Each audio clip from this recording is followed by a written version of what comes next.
Get the magic of the best working for you now. Link your payment cards once, collect rewards forever.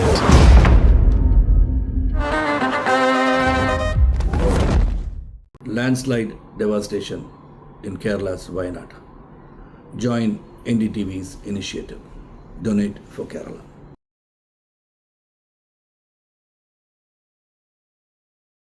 Hi, I'm Shreya Saran. Kerala's Wayanad area is hit by devastating landslides, resulting in loss of lives and livelihood. Kerala needs your help right now. Let's join NDTV initiative. Come, donate, let's rebuild Wayanad.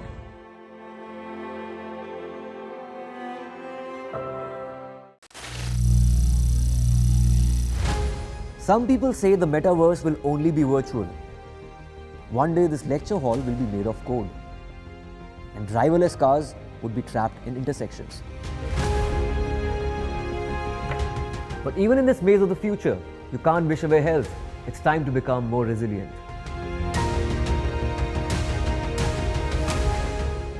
10 years of Banega Swasth India, we have grown and achieved so many milestones.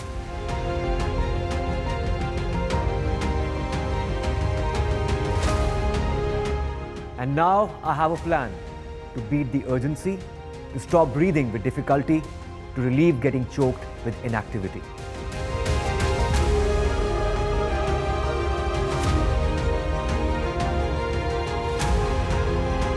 Energize our government, our environment, our society, and ourselves.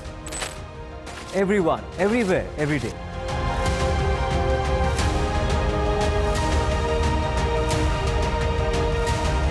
Banega Swasth India. One world hygiene. Stay informed and entertained with the new and updated NDTV News app. You can watch all our channels live, listen to podcasts, read breaking and exclusive news from around the world and more.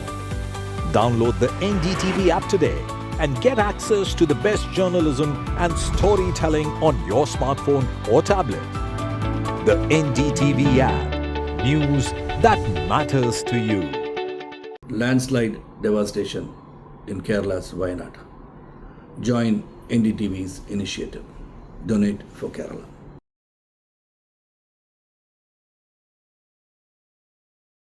Hi, I'm Shreya Saran. Kerala's Wayanad area is hit by devastating landslides, resulting in loss of lives and livelihood. Kerala needs your help right now. Let's join NDTV initiative. Come, donate, let's rebuild Wayanad.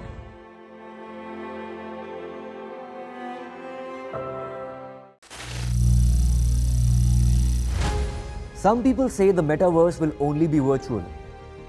One day this lecture hall will be made of code, and driverless cars would be trapped in intersections. But even in this maze of the future, you can't wish away health. It's time to become more resilient.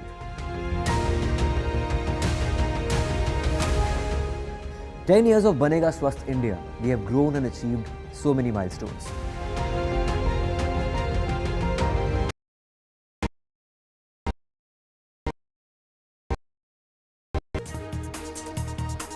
Good morning. You're watching the news here on NDTV, where we'll get you all the latest updates coming in from the country, as well as our big focus on the doctors' protests and the Kolkata rape and murder horror. All the developments coming in on that big story coming up on this bulletin. But first up, let's take a look at the headlines. Medical safety issue case reaches the top court. Supreme Court hearing today on doctor safety. Doctors Association also files an intervention plea in the top court. Bengal governor, meanwhile, in the national capital to meet the president and vice president. Kolkata cops act on RG Kaur's former principal. Corruption and cheating case filed against Shondeep Ghosh.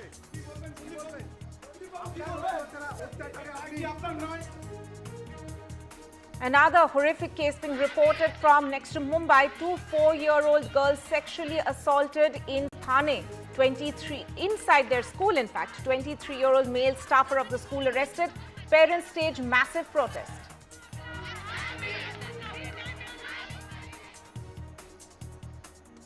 Kerala film industry's dirty truth is out. A panel's report exposes exploitation of women actors. Panel report highlights how casting couch is a troubling reality.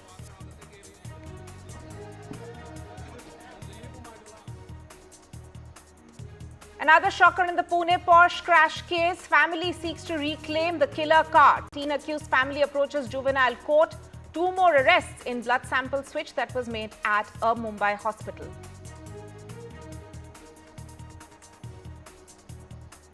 Meanwhile, in the US, Biden headlines Democratic National Convention, vows he in fact attacks Trump, saying that Trump bows down to Putin.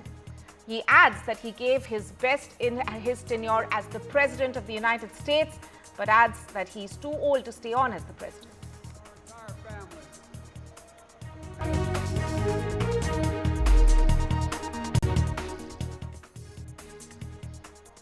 Our top focus coming in from near Mumbai in Thane, where 2 4-year-old girls were allegedly sexually assaulted by a 23-year-old male cleaning staff inside the school.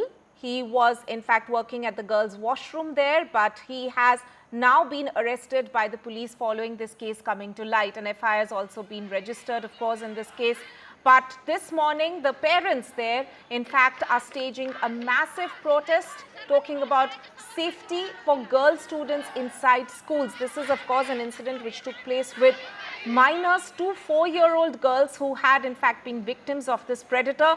Police investigation also revealed several lapses and negligence by the school management. Besides not having any female attendants in the girls' toilet, many CCTV cameras at the school were found to be non-functional. So clearly, a horrific case being reported there from Thane, the Badlapur area of Thane near Mumbai, and a 23-year-old man has been arrested in this case. Let me go across to my colleague Radhika for more on this. Radhika, at a time when, you know, doctors are taking to the streets across the country talking about safety at workplaces, and we here on NDTV, of course, have been running a campaign to safeguard our daughters. Another shocking case coming from inside a school where 2 toddlers have, in fact, and almost 4-year-old girls have been sexually assaulted by this predator. Absolutely, very, very disturbing incident coming from Badlapur in Thane district. In fact, this incident took place last week where 2 4-year-olds from a pre-primary school in Thane were allegedly sexually assaulted by a 23-year-old male cleaning staff inside a toilet in this particular school. Very, very shocking incident. Of course, parents have taken to the streets. They are protesting outside the school. They are protesting on the roads in Badlapur, seeking justice, seeking accountability from school. While the incident took place last week, FIR was registered much later. Of course, this man, this predator, has been arrested under sections of POCSO. At this point, of course, the police assuring that they will make sure that speedy justice is given and that this is tried in a fast-track court. However, the fact remains that there have been multiple lapses that have been found as far as police investigations are concerned with respect to school. Apparently, there were no CCTV cameras. Most of them were non-functional, and there were no female attendants in school. This attendant, this man was hired on a contractual basis just a couple of months ago, and it was this man who was in charge of several sections in the school, including the toilet, and this alleged act was committed inside the toilet in the school. Very, very shocking. Of course, it was found by the parents much later when the children complained of pain, after which they were taken to the hospital. Of course, they narrated what happened to their parents, and then they were taken to the hospital where it was confirmed they were allegedly sexually assaulted. Post which, of course, complaint was registered. The man has been arrested, but no statement from the school, no assurance from the school at this point, which is why the outraged parents from that particular school are protesting, seeking accountability, seeking answers from the school authorities, considering there were multiple lapses found, why there were no female attendants, why there was nobody in guard, anybody responsible from the teachers' side who were in guard at the time. Why were the CCTV cameras non-functional? Why was a contractual staffer in fact taken in the school, and so on? So multiple answers being sought at this point, but absolutely no statement or assurances given by the school authorities. So yes, a very troubling incident coming from Badlapur, where two small children were allegedly sexually assaulted by a cleaning staff inside the toilet of the school they were studying in. Right, Radhika, there are very shocking details coming in and very disturbing details coming in from Thane near Mumbai. Thank you so much for joining us with that update. Shifting our focus now to the top story that we have been following in the shocking rape and murder case of a young doctor in Kolkata that has shaken the core of the nation. Now, what we can in fact expect in a short while from now is a Supreme Court hearing where a 3-judge bench led by the Chief Justice of India will hear the matter today. In fact, the Supreme Court, remember, has taken suo motu cognizance of this particular case, specifically with relation to doctor safety. Remember, doctors across the country, not just in Kolkata, have been marching, have been protesting for days since August 9th, when this horrific case of the brutal rape and murder case from Kolkata came to light. And let me go across to my colleague Sunil Prabhu for more on this. Sunil, shortly we can expect the hearing to begin in Supreme Court, and it's a Chief Justice-led bench which is going to hear the matter. Take us through what are some of the issues which the Supreme Court is going to look at today.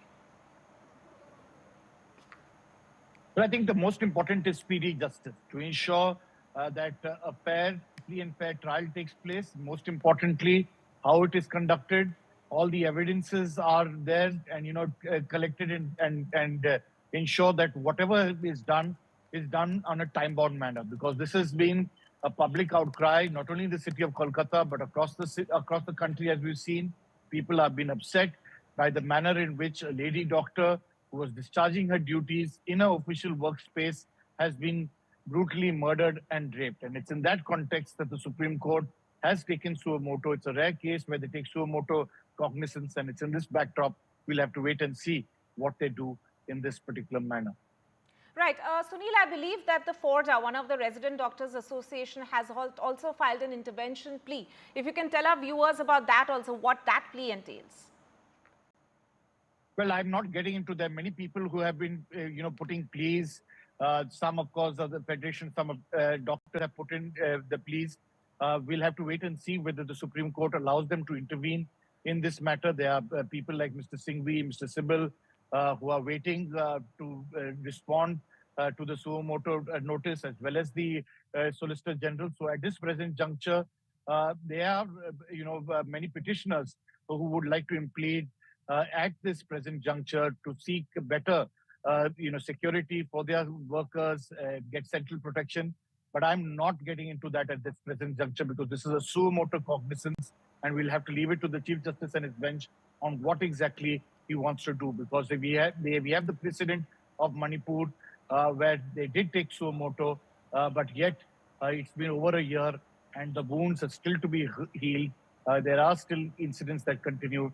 So what exactly they do in this matter, we'll have to wait and watch. Right. Sunil Prabhu there, thank you so much for joining us. With that, I'm also joined by my colleagues Saurabh Gupta and Aishwarya Jain, who are following other aspects of this big story. Saurabh, coming to you first. We know that the CBI investigation is, of course, currently on in this case, but simultaneously, we can see that the Bengal government and the police have also swung into action. Last night, they set up an SIT to look into the finances of RG Kaur Hospital when it was under the when the former principal of that hospital, Shondeep Ghosh, was in charge. Now they have filed a corruption case and a cheating case against him. So we can see that the Bengal government and the Bengal police, Kolkata police, they are also in a way probing several aspects related to Shondeep Ghosh, which have and he's been in fact one of the primary persons related to this case who's been under scanner. That's right. You know, his name has figured prominently in all the sort of investigations into this case. In fact, Shandip Ghosh has been questioned for 4 consecutive days by the CBI and is likely to be questioned today as well. So obviously these are, there is a lot of focus on his role because remember, even in the lapses in the investigation of the rape and murder case, those seem to have occurred at the hospital administration level, and he's of course someone who's responsible for the medical college. So obviously, you know, this is something that people will keep an eye on. The financial irregularities that have been complained about, the Tala police station has registered a case, like you said, Cheating and of course Prevention of Corruption Act, and this has been registered given the fact that there has also been an SIT that's been set up, a special investigation team that's been set up to look into these allegations of financial irregularities that have often been coming from the students of RG Medical College and Hospital as well. But you know, obviously the protests are still ongoing here. The students will continue their protest and dharna here at the hospital. But also, you know, they are preparing to keep an eye on what happens in the Supreme Court. A screen has been set up here for them to watch the proceedings in the Supreme Court as the RG students continue to remain on dharna here and continue to protest against what has been a horrific incident in this case. And that's why these students, of course, are, very anxious, very worried about their security, and they continue their protest here at the dharna manch that's been set up at the college. Meanwhile, all eyes really on the Supreme Court and how the Supreme Court takes up this matter. Everyone's really watching that big hearing coming up in the Supreme Court on the RG Medical College and Hospital case. The Tala police, the Kolkata police, have registered a case against the former principal, based on the complaints of financial irregularities at the hospital. And also, what we know is that there is considerable amount of focus on him, with the special investigation team also being formed to look into the allegations of financial irregularities at the hospital. So, Saurabh, stay with us. Let me also go across to Aishwarya for more. Aishwarya, the Bengal governor, who's of course also met the protesting doctors in the recent past. He's also said, commented on how the investigation, which was under the Kolkata police when it was not satisfactory. Now he is in the national capital and is expected to meet the president and the vice president shortly. So take us through what is on the agenda of the Bengal governor's visit in Delhi at this very crucial juncture.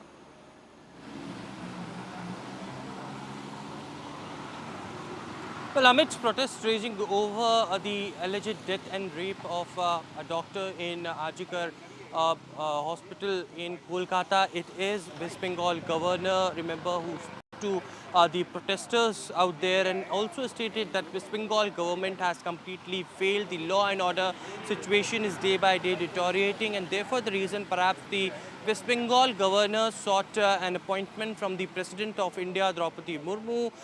We have been told that this morning West Bengal Governor Ananda Bose met Vice President of India, Jagdeep Dhankar, who used to be the West Bengal governor as well, and discussed about how the law and order situation can be brought back in the state, and also what sort of new rules could be suggested to the West Bengal government so that there could be protection for doctors inside the hospitals. After meeting Jagdeep Dhankar, Vice President of India, he is currently meeting the President of India, Draupadi Murmu. He currently, West Bengal governor, we have been told, is inside the Rashtrapati Bhavan, and soon the visuals will also come out.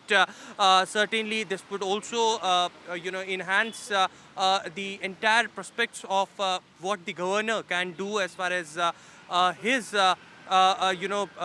rules and his rights are concerned. On the other side, we have been told that West Bengal Governor, Mr. Ananda Bose, will also meet Bharatiya Janata Party President JP Nadda. He is the Health Minister as well of the country. And also, from where we are reporting, Home Minister Amit Shah's residence in a short while from now at Amit Shah's residence after meeting President of India. He can arrive over here at the Home Minister's residence. Now, remember, it is Ananda Bose doctors who had categorically stated that West Bengal government and the governance has completely failed. The law and order situation is deteriorating. He also spoke to the protesters in West Bengal, but how the demands of central protection law for the doctors, which is the major demand of the doctors who are protesting across the country, can be brought in, is something that the central government can also help and also can allow him to give these these information to the doctors out there as well. So in a short while from now, we are expecting West Bengal governor to reach over here at Home Minister's residence, and he had already met Jagdeep Dhankar. He's currently at Rashtrapati Bhavan meeting President of India, and shortly other meetings will follow in a day. Right. Aishwarya, thank you for bringing us up to speed with the developments taking place in the national capital with regard to this case. But for the moment, we also have breaking updates coming in that the Supreme Court bench has in fact started hearing the plea in connection to the Kolkata doctors' rape and murder case. And it's a 3-judge bench led by the Chief Justice of India, as we know, which is hearing this particular plea. And it is the Solicitor General, Tushar Mehta, representing the center, of course, who has in fact started speaking, essentially saying that, that the CBI has, of course, just taken over the case a few days back, and that there's full cooperation being extended by the center as far as this particular case is concerned. And the hearing has just started in the Supreme Court, where the Supreme Court bench is, of course, looking at multiple aspects, not just on this particular case, but also on the larger issue of doctor safety at hospitals. Remember that there are multiple aspects that the Supreme Court is, of course, looking into, essentially when it comes to the issue of doctor safety at hospitals. The Supreme Court will also, of course, specifically look into the aspects of this particular case, where a 31-year-old trainee doctor was brutally assaulted, raped and murdered inside that hospital in Kolkata. And also, as I mentioned, that the Supreme Court is hearing the plea after taking suo motu cognizance of this entire case. In fact, the Chief Justice of India is speaking right now and essentially saying that this is not just a matter of a murder taking place in Kolkata, but this seems to be a case of systemic failure across hospitals in the country. And the Supreme Court also saying that we are concerned about safety, especially of young doctors and women doctors. So that is something that the Supreme Court, the Chief Justice of India, who is currently speaking inside the court, is highlighting. Very, very important and significant words coming in from the Chief Justice of India as far as the case is concerned. And as we can in fact see that the CJI currently speaking on this matter and saying that it's not just a matter which is limited to Kolkata, but it's a systemic failure across several hospitals in India, which seems to have been a cause, which is in fact the cause of concern, the reason why the Supreme Court is in fact taking up this case. The CJI is also pointing out a few other things, saying that there are no duty rooms and that they must evolve a national consensus and protocol for safe conditions at the workplace.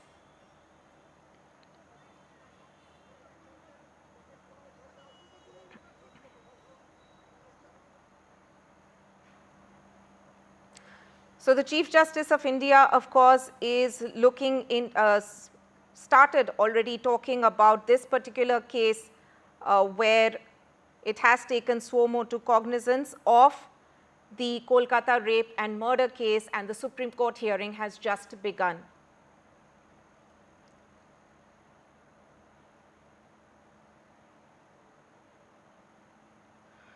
Right, so it's the Chief Justice of India led bench which is looking into the matter. Let's just look at the live proceedings coming in from Supreme Court. Either before or after the postmortem have been published, right, showing her body, after she was subjected to it. It's extremely concerning. We have we are the first to recognize the right to free speech, but there are well-settled It parameters is extremely painful. I agree entirely with you.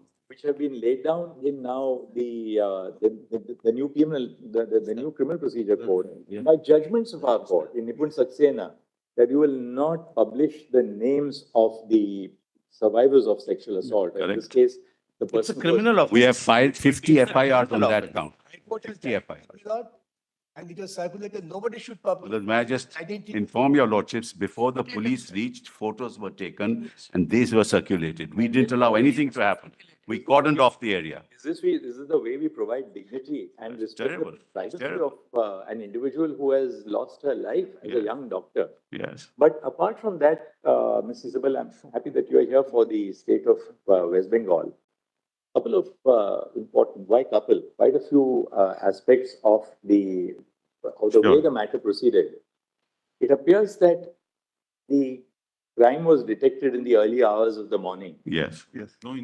After the crime was detected in the early hours of the morning, the principal of the hospital tries to pass this off as a suicide. Not true. Not Her true. parents are not allowed to see the body. The parents are not allowed to see the body for almost. No, Malad, I'm sorry. Anyway, Malad, this is the direction. Our investigation We'll have to place the facts before your lordships. We have investigated that. This is not correct. So, until late night, we find that no FIR was registered. That's also not correct. Not correct. What time was the FIR registered? Malad, in fact, we did what we call a UD case, Malad. UD case. Unnatural death case registered. Yes, unnatural death case. Registered. But Immediately. that's right. That's an FIR, Malad. That's an FIR. The UD case comes from The FIR registered formally in the police. Malad's inquest was done and then FIR registered immediately and the investigation started. What time should have been done? The FIR registered. 12, Malad. 12:30. Does the FIR say that this is a case of a murder? No. Yes. No, it No, my lord. unnatural death. It was We have something. Unnatural death. One second. Inquest shows it's a case of murder, Malad. One second. Inquest shows it's a case of murder. Inquest is done. The the autopsy is conducted. Yes. Now, until the night, no FIR indicating that this is a clear case of a murder has been made out. It has, Malad. I'm sorry. I'll place those facts before your lordship. It has been, Malad. Lord, may I suggest? From my lord, may I unnatural suggest- death, we registered the case Lord, for murder. That We caught the victim. He is a civic worker, Malad. It's an individual act. I show all that to your lordship. And that's the first aspect. Yes. What was the principal doing? Why did he not, why was this kind of inaction on the part first an attempt to pass this off as a suicide instead of a murder? I'm sorry, Malad. That's not correct. Not registering an FIR till late in the evening. Third, the body itself is handed over to the parents sometime in the evening for cremation. Fourth, and that's a matter of very serious concern. On the next day, the doctors, because they were all doctors working with her, the doctors are on protest. A group of persons, a mob assembles at the hospital. The hospital is invaded and the critical facilities are damaged in the morning or whenever the mob enters.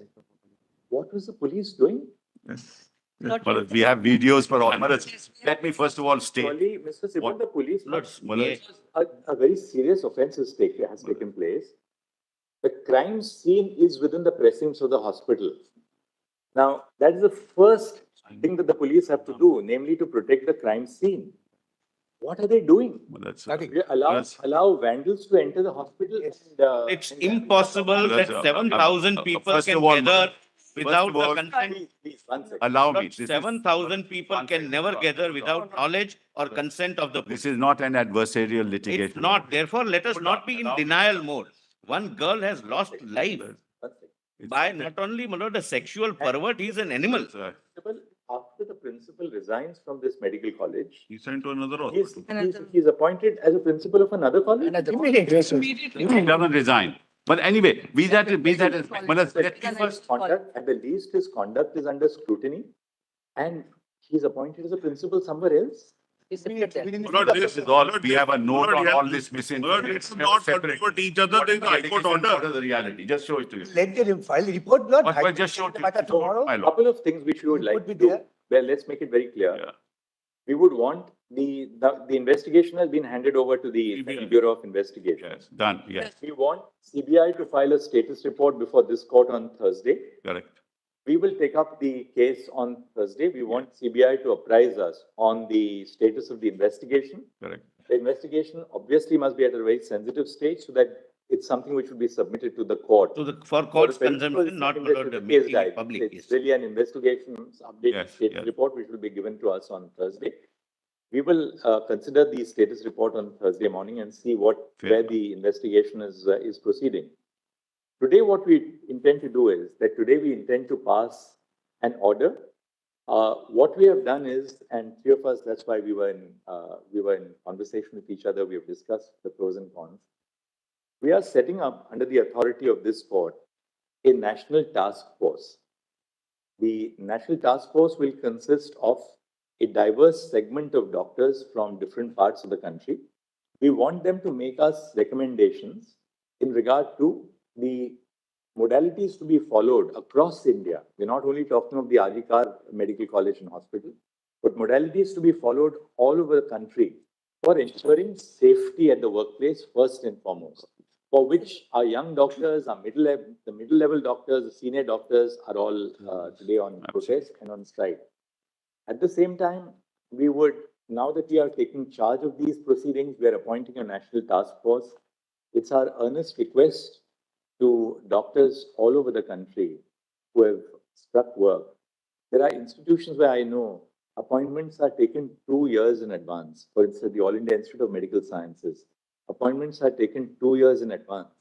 If patients lose their slot, they go back by another 2 years. So we would really earnestly appeal to all the doctors that we are here to ensure that their safety and protection is a matter of the highest national concern. And therefore, this is something which we would earnestly appeal to all the young doctors that this is something, please trust us. That's why we have not left it to just the High Court. The High Court, of course, consists of very seasoned judges. The Chief Justice was monitoring the investigation by the CBI, but we felt that this is now not a matter of a particular offense, however serious and horrendous the offense is, but something which affects the institution of healthcare pan-India. Therefore, the need for the Supreme Court. Mulaz, we welcome this. I think this must be done, Mulaz. All of us must be very positive. But Mulaz, I have only one request. Mulaz, I have only one request. Yeah, sorry. Lord, I need, my lord, 5 minutes on this, my lord. That's what I said. Yes. Who is the first informant? We were talking about the first information. Yes. Who is that first informant? Can you name us, please? Name him. Who is the first informant who launched the FIR? The one I just find out, Mulaz. And we would also like to know the time of the registration of the FIR. The father of the victim. Wait a minute, please don't interfere. Don't interfere. The first UD case was done by the police on its own. So that is not an FIR. What is section 174 of the old CRPC today? Can anyone assist us, please? Yes. So that's just a report. Yes, to start the investigation. But then who lodged the FIR? 183.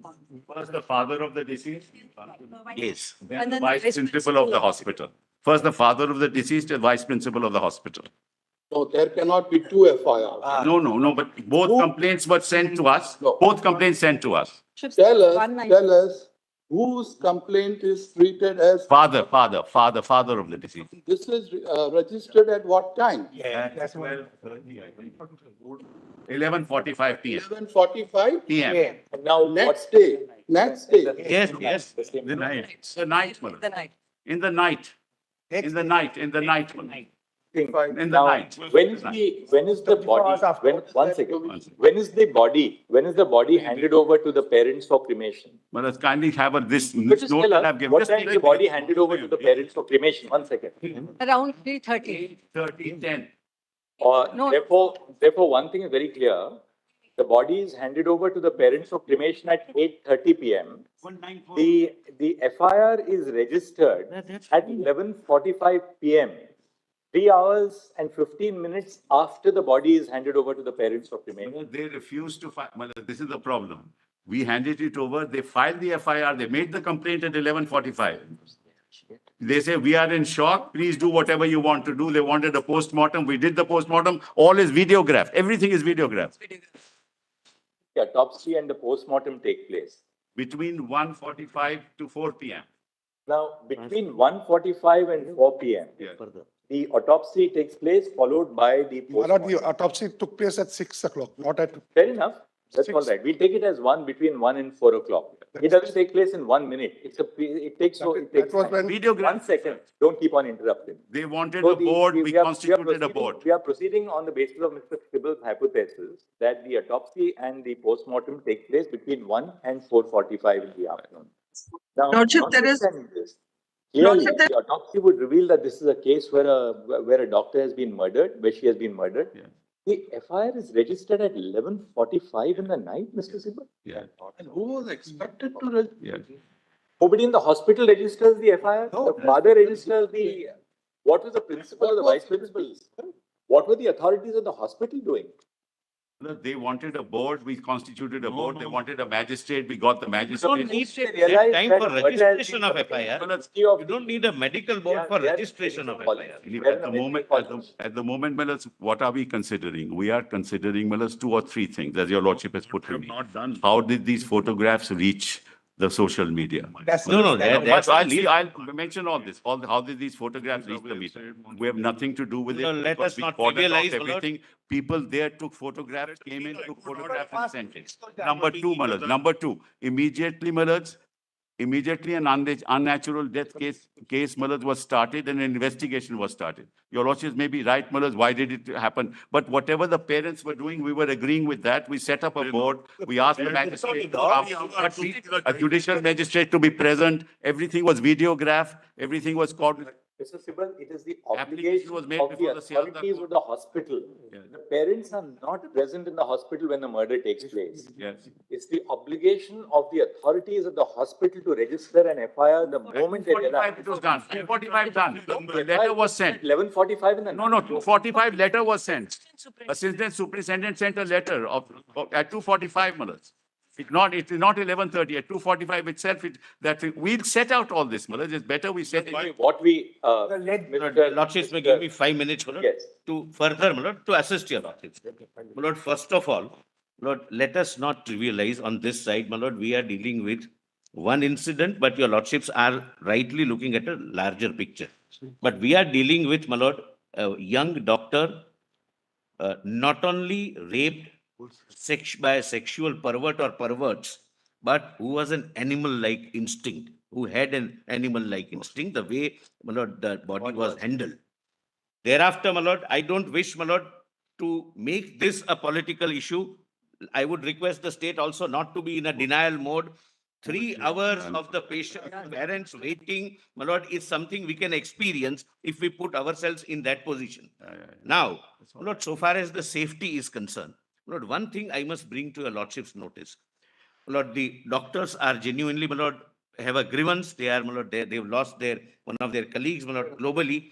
But, my lord, out of, my lord, all states, 23 states have legislations dealing with, my lord, what is called for, my lord, Kerala, my lord, so-and-so Medicare service persons and medical service institutions, Prevention of Violence and Damage or Loss to the Property Act. There are, my lord, I'll give, my lord, the list of acts.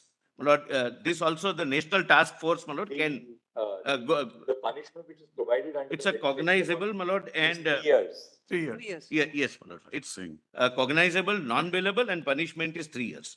My lord, this is first. I'll, my lord, place it. The National Task Force, my lord, which our lordships contemplate, can, my lord, go into this, can even make suggestions, and it should be welcome, my lord. My lord, second thing, my lord, which is worrying us is this. My lord, even in a well-organized function, if we want the presence of 500 people in an auditorium, we all know we have to make efforts. 7,000 people at the middle of the night armed with lathis and hockeys, my lord, can never be without the knowledge, if not consent, of the police force. It's complete failure of law and order, my lord, in the entire state. What time did the vandalization of the hospital take place? Lord, midnight. It's at midnight, my lord. I thought my 7,000 learned people. friend, he doesn't want to politicize the matter, my lord. Why is he saying all this? Now, Let's- why this is, my lord, important. We should be called upon. We'll tell you what happened. Mr. Solicitor, what we'll do is that we'll... One more aspect. One more aspect. Lord, and my lord, again, my learned friend may feel that this is, my lord, but this is directly related to the issue in question. Lord, the West Bengal has an in-charge DIG. In-charge DIG, Director General of Police, who is already being charged and being my lord, considered by your lordships for having fabricated or otherwise dealt with the evidence in Sharda scam case. Lord, your lordship's Calcutta direction police in doesn't come under Mr. DGP. Calcutta police doesn't come under DGP. Why are you saying all this? What this has to do Lord, then? Director Kolkata General police. of Police This has nothing is to an do with in-charge DGP. Charge Lord, of- let someone else be the This is in-charge. what is happening. Let them choose, but not the man who is already accused This is the kind of having. misinformation we're having, my lord. And This is nothing to do. This is a Nothing to do. only a minute.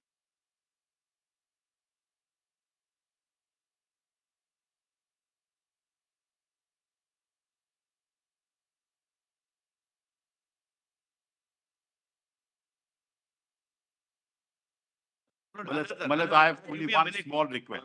What do you propose to do about the principal? Whatever your lordship says, we'll do, Malad.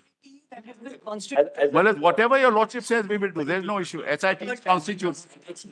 SIT is constituted, but whatever your lordships will say, we will do. We are not, Malad, this is not adversarial, as I said. Malad, just give me just 1 minute. I just handed over something to your lordship. Just have a look at it, Malad. Just give it to my lord. 3 copies that I hand. All right, Mr. Sibal, we'll just hear the solicitor for a minute. He just wants a minute. All And then Lord, I just, my lord, I want this, my lord. Your Lordship, Lord, may I an just submit? in-charge DG who is already a tainted officer in an affidavit filed before this court should be replaced by any other in-charge DG of their choice. Malad, just have this. Another, We have one. we have set out what is in the media and we have set out the reality.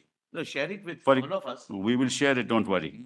No. Kolkata police informed the family members that the present case was They a are case in a of suicide. denial. False. No, another False. aspect. At no Lord, time did cast the police give judgment. this information. presently, what we propose to do is we'll indicate what the broad parameters of our intervention in this matter consists of. We'll just pronounce it very shortly. For one thing, Mr. Sibal, we are very, very concerned. Let not the power of the state of West Bengal be unleashed on peaceful protesters. Malad, I give to your, we have videos of all that happened. People, whether they are doctors, civil society, lawyers, people who are protesting, so long as there's no act of destruction of... We have videos. We agree. Let there not be the power of the state unleashed Agree. on peaceful protest. Malad, I agree, and that has not happened. 1 second. We have videos which we have placed, which we'll place before your lordship. And Malad, what happens is political parties get into the act, and this is what happens. People who are taking to the media to communicate their views, Yes. let us deal with them with a great deal of... I agree. It's a time of national catharsis. Look at the girl, don't be in denial. Malad, now, for example, they say pelvic and collarbone was broken. False. Postmortem doesn't say that. Lordship, state and the center, they'll keep. Fair. CBI is investigating it. Yes. We will ask for a report from the CBI. Now, what we propose to do is Just 1 second. Just 1 second. This must stop. We are in charge of the proceeding. We have heard Mr. Solicitor. We have heard Mr. Sibal. If we start hearing all the interveners, there'll be no end to it. Lordship, Please have some patience. We are going to now tell you what we are proposing to do. We are not disposing of the case, but let's allow us to at least pronounce what we intend to do. All right. This is the list of acts. Would your lordship just leave On, a minute? on 9 August 2024, a 31-year-old postgraduate doctor at R.G. Kar Medical College Hospital, Kolkata, who was in a 36-hour duty shift, was raped and murdered inside the seminar room of the hospital. As horrific details have emerged in the course of media reportage, the brutality of the sexual assault and the nature of the crime have shocked the conscience of the nation. The name and graphic images of the deceased have been widely circulated on social media without regard to her privacy or dignity. Writ petitions were instituted before the Calcutta High Court seeking, among other things, a court-monitored investigation of the crime and the conduct of the hospital authorities, including the role of the principal of the medical college and other officials by a special team of investigating officers. It has been alleged that the parents of the deceased were initially informed that their daughter had committed suicide. They were permitted to see the dead body after several hours, and a first information report in regard to the murder was registered belatedly by the police after several hours. By its order dated 13 August 2024, the High Court transferred the investigation to the Central Bureau of Investigation. Following the incident, agitations and protests were called by doctors' associations, student bodies, and civic groups across the country. On the eve of Independence Day, several areas in Kolkata saw protests spurred by the Reclaim the Knife campaign. At 12:30 a.m. on 15 August, when a protest was underway at the hospital, a large mob assembled at the premises of the R.G. Kar Medical College Hospital and vandalized the emergency ward and other departments of the hospital. Following the acts of wanton disruption and vandalism, the Indian Medical Association, a private and voluntary organization of doctors in India, called for a nationwide withdrawal of medical services except emergency services for 24 hours on 17 August 2024. In the aftermath of the brutal incident and the demonstrations which followed, the state government was expected to ensure the deployment of the state machinery to prevent a breach of law and order. It was all the more necessary to do so since investigation of the crime which took place in the precincts of the hospital was underway. We are unable to comprehend how the state was not prepared to deal with the incident of vandalization of the premises of the hospital. Nationwide protests following the brutal incident in R.G. Kar Medical College Hospital have brought the issue of the lack of institutional safety for doctors to the forefront. Medical associations have consistently raised issues of the lack of workplace safety in healthcare institutions. Medical professionals, in the performance of their duties, have been unfortunate targets of various forms of violence. Hospitals and medical care facilities are open throughout the day and night. Medical professionals, doctors, nurses, and paramedic staff work round the clock. Unrestricted access to every part of healthcare institutions has made healthcare professionals susceptible to violence. Patients of relatives in anguish are quick to attribute untoward results to the negligence of medical professionals. Such allegations are immediately followed by violence against medical professionals. In May 2024, two on-duty doctors were allegedly attacked by relatives of a patient who died during treatment in a hospital in West Bengal.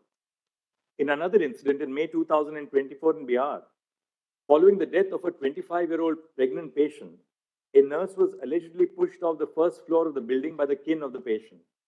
In August 2024, a final year resident in a hospital in Hyderabad was allegedly assaulted by a patient's attendants after the patient died due to medical conditions. These incidents of violence are a few among the many that have been unleashed against members of the medical community in the recent past. They are portents of a systemic failure to protect doctors, nurses, and paramedical staff in the confines of hospitals. With few or no protective systems to ensure their safety, medical professionals have become vulnerable to violence. With the involvement of systemic issues for healthcare across the nation, this court has had to intervene. Women are at particular risk of sexual and non-sexual violence in these settings. Due to ingrained patriarchal attitudes and biases, relatives of patients are more likely to challenge women medical professionals. In addition to this, female medical professionals also face different forms of sexual violence at the workplace by colleagues, seniors, and persons in authority. Sexual violence has had its origins even within the institution, the case of Aruna Shanbag being a case in point. There is a hierarchy within medical colleges, and the career advancement and academic degrees of young professionals are capable of being affected by those in the upper echelons. The lack of institutional safety norms at medical establishments against both violence and sexual violence against medical professionals is a matter of serious concern. While gendered violence is the source of more malevolent manifestations of the structural deficiencies in public health institutions, The lack of safety is of concern to all medical professionals. Preserving safe conditions of work is central to realizing equality of opportunity to every working professional. This is not just a matter of protecting doctors. Their safety and well-being as health providers is a matter of national interest. As more and more women join the workforce in cutting-edge areas of knowledge and science, the nation has a vital stake in ensuring safe and dignified conditions of work. The constitutional value of equality demands nothing else and will not brook compromises on the health, well-being, and safety of those who provide healthcare to others. The nation cannot await another rape or murder for real changes on the ground. Several states, such as Maharashtra, Kerala, Karnataka, Telangana, West Bengal, Andhra Pradesh, and Tamil Nadu, have enacted legislation to protect healthcare service professionals from violence and damage to property. All these enactments prohibit any act of violence against medical professionals. The offense is non-bailable and punishable with 3 years of imprisonment. However, these enactments do not address the institutional and systemic causes that underlie the problem. An enhanced punishment without improving institutional safety standards falls short of addressing the problem effectively. We have attempted to flag here the ground reality indicating the lack of institutional safety standards in healthcare institutions. A non-exhaustive formulation is set out below. A. Medical professionals who are posted for night duties are not provided adequate resting spaces. More often, doctors rest in the patient's room or in available public spaces. Duty rooms are scant. Separate duty rooms for male and female medical professionals are conspicuous by their absence in most healthcare establishments. B. Interns, residents, and senior residents are made to perform 36-hour shifts in conditions where even basic needs of sanitation, nutrition, hygiene, and rest are lacking. There is an absence of uniformity in terms of a standard national protocol. The fear of retribution prevents most healthcare professionals from questioning the absence of facilities for basic well-being. C. Lack of security personnel in medical care units is more of a norm than an exception. More often than not, medical professionals, which includes young resident doctors, interns, and nurses, are left to handle unruly attenders. Open access to healthcare facilities leaves medical professionals vulnerable to undesirable elements. D. Medical care facilities do not have sufficient toilet facilities. Most often, there is only one common toilet for medical professionals in one department. E. The hostels or places of stay for medical professionals are situated far from the hospital. Doctors and nurses who have to travel to and from the hospital are not provided transport facilities by the institution. Even within the precincts of the sprawling spaces of public hospitals, there is either inadequate or no transportation facilities for the safe commute of professionals. F. There is an absence or lack of properly functioning CCTV cameras to monitor ingress and egress to the hospital and to control access to sensitive areas. G. The patients and their attenders have unrestricted access to all places within the hospital, including intensive care units and the doctor's resting rooms. H. Lack of screening for arms and weapons at the entrance of hospitals. I. Dingy and ill-lit places within the hospitals. J. Medical professionals have to shoulder the responsibility of being both medical and emotional caregivers to patients and their relatives. There are no supportive facilities and no training and communication skills. And K. Certain spaces within hospitals, such as the intensive care unit and the emergency wards, are prone to a greater risk of violence because of the severity of medical conditions of patients in these departments. We have, in this backdrop, formed the view that a national consensus must be evolved after due consultation with all stakeholders on the urgent need to formulate protocols governing the issues which this order has highlighted. We have attempted to compose for this purpose a diverse body of persons with experience in healthcare institutions. A national task force with the following members of the medical profession is hence constituted. 1. Surgeon Vice Admiral Aarti Saryan, AVSM, VSM, Director General Medical Services, Navy. 2. Dr. D. Nageshwar Reddy, Chairman and Managing Director, Asian Institute of Gastroenterology and AIG Hospitals, Hyderabad. 3. Dr. M. Srinivas, Director, All India Institute of Medical Sciences, AIIMS, Delhi. 4. Dr. Pratima Murthy, Director, National Institute of Mental Health and Neurosciences, NIMHANS, Bangalore. E. Dr. Govardhan Dutt Puri, Executive Director, All India Institute of Medical Sciences, Jodhpur. 5. 6. Dr. Soumitra Rawat, Chairperson, Institute of Surgical Gastroenterology, GI and HPB Oncosurgery and Liver Transplantation, and Member Board of Management, Sir Gangaram Hospital, New Delhi, and Member Court of Examiners of the Royal College of Surgeons, England. 8. Professor Anita Saxena, Vice Chancellor, Pandit B.D. Sharma Medical University, Rohtak, formerly Dean of Academics, Chief Cardiothoracic Center and Head Cardiology Department at the All India Institute of Medical Sciences, Delhi. 9. Dr. Pallavi Saple, Dean, Grant Medical College and Sir J.J. Group of Hospitals, Mumbai. And 10. Dr. Padma Srivastav, former professor at the Department of Neurology, AIIMS, Delhi, currently serving as the Chairperson of Neurology at Paras Health, Gurugram. The following shall be the ex officio members of the NTF. A. The Cabinet Secretary to the Government of India. B. The Home Secretary to the Government of India. C. The Secretary, Ministry of Health and Family Welfare, Government of India. D. Chairperson of the National Medical Commission. And E. President of the National Board of Examinations. The NTF shall formulate effective recommendations to remedy the issues of concern pertaining to safety, working conditions, and well-being of medical professionals and other cognate matters highlighted in the above segments of this order. The NTF shall, while doing so, consider the following aspects to prepare an action plan. The action plan may be categorized under two heads. 1. Preventing violence, including gender-based violence against medical professionals. And 2.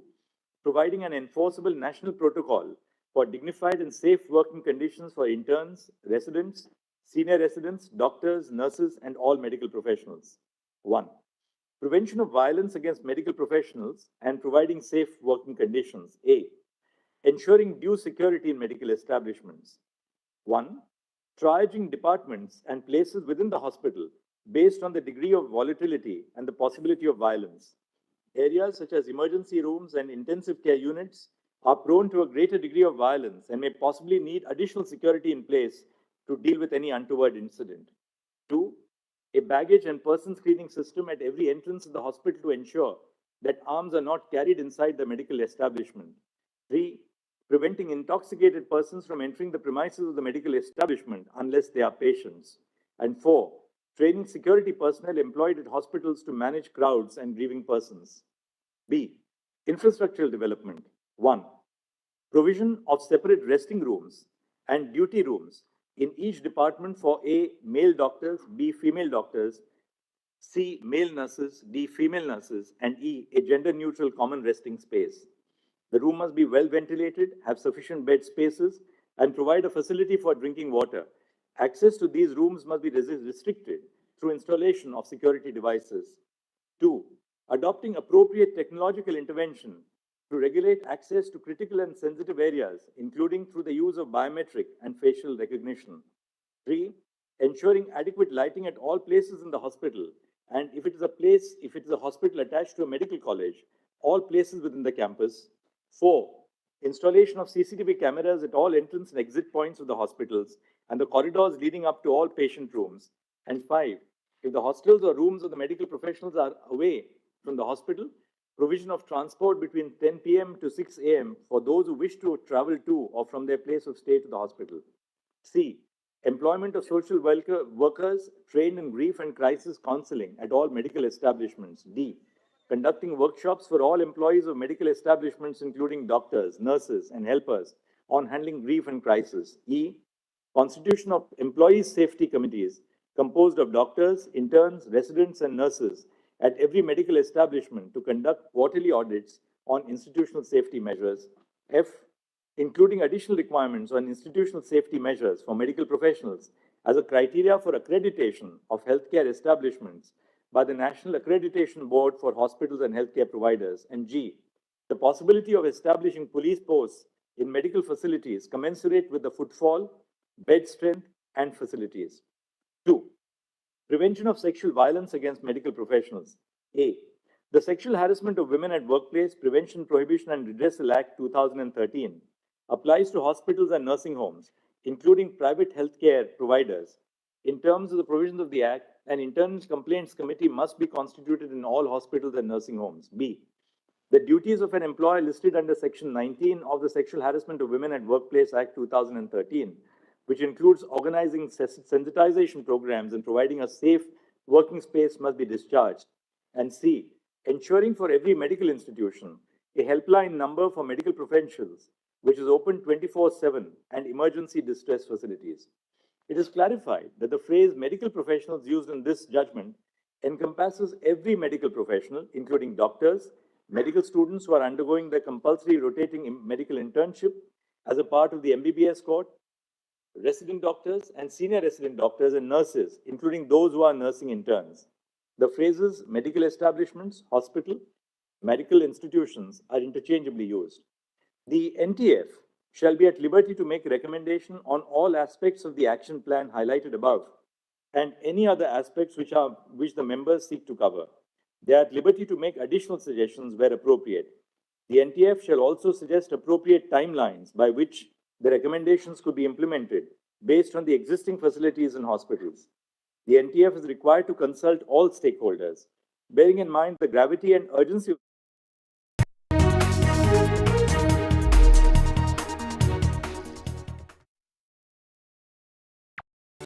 Stay informed and entertained with the new and updated NDTV News app. You can watch all our channels live, listen to podcasts, read breaking and exclusive news from around the world and more. Download the NDTV app today and get access to the best journalism and storytelling on your smartphone or tablet. The NDTV app. News that matters to you. Hi, I'm Shreya Saran. Kerala's Wayanad area is hit by devastating landslides, resulting in loss of lives and livelihood. Kerala needs your help right now. Let's join NDTV initiative. Come, donate. Let's rebuild Wayanad.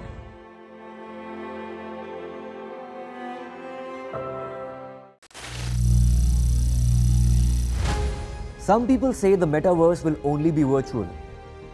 One day this lecture hall will be made of code, and driverless cars would be trapped in intersections. But even in this maze of the future, you can't wish away health. It's time to become more resilient.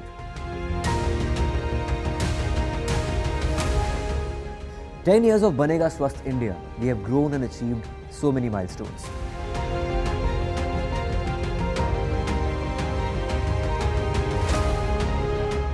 And now I have a plan to beat the urgency, to stop breathing with difficulty, to relieve getting choked with inactivity.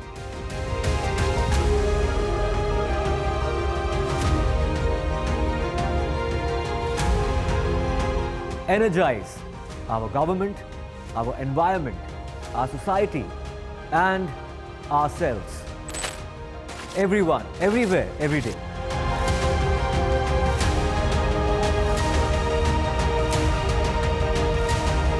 Banega Swasth India. One world hygiene. Landslide devastation in Kerala's Wayanad. Join NDTV's initiative. Donate for Kerala.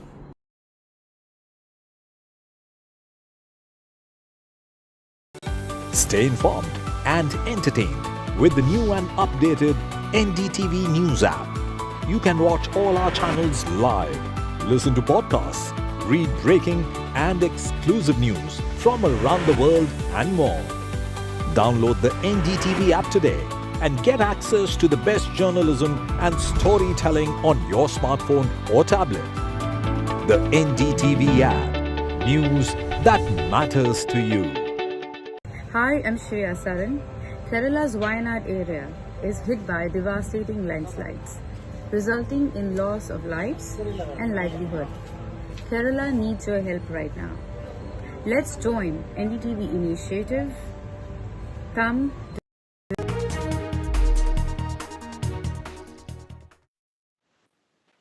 second, I can just say, when that is.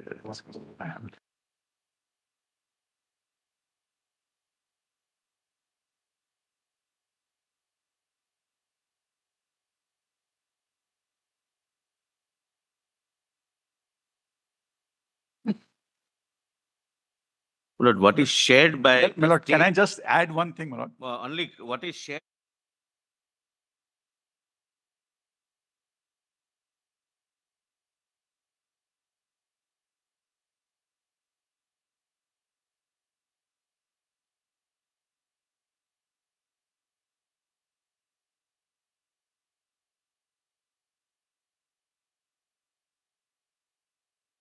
Principal of the college, is he now under suspension? Is he on long leave? What's that? He's on leave. He's on leave. High Court order. High Court order is Millard's operative. He's on leave. He's on leave. There's an SIT constituted also for all kinds of things. My lord, can I? Lords, I would.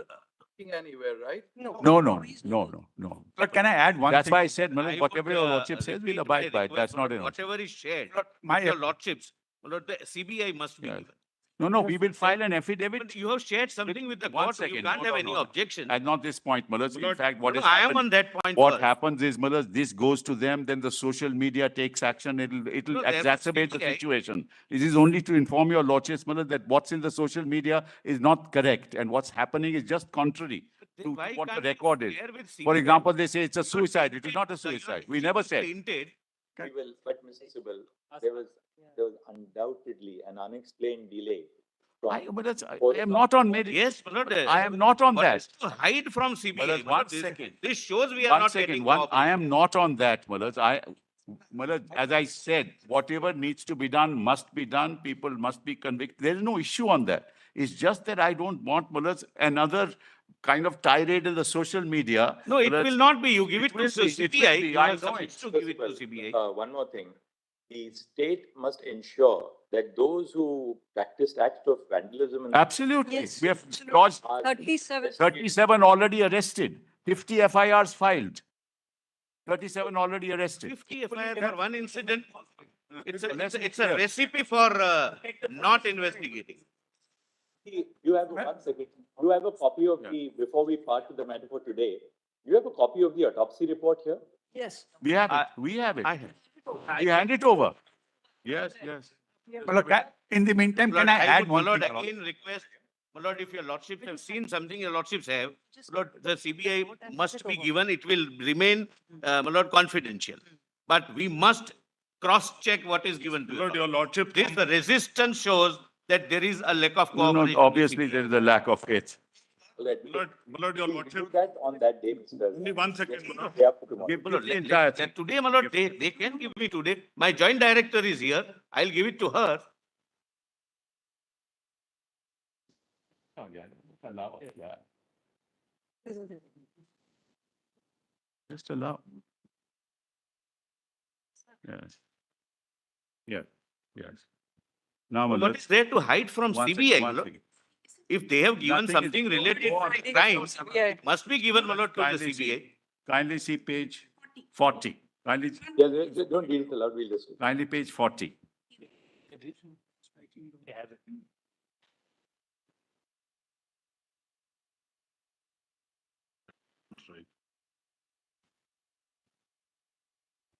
शुरू करें पेट को बोलो काम शुरू करें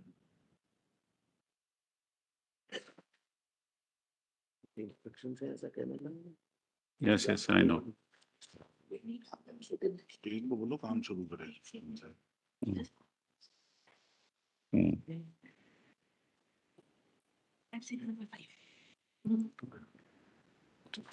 Explain this. I'll just say, read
outside.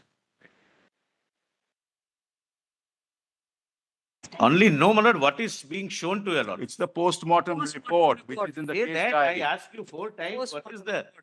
Why hide this? Yes, I'll give he has case diary, has it, my lords.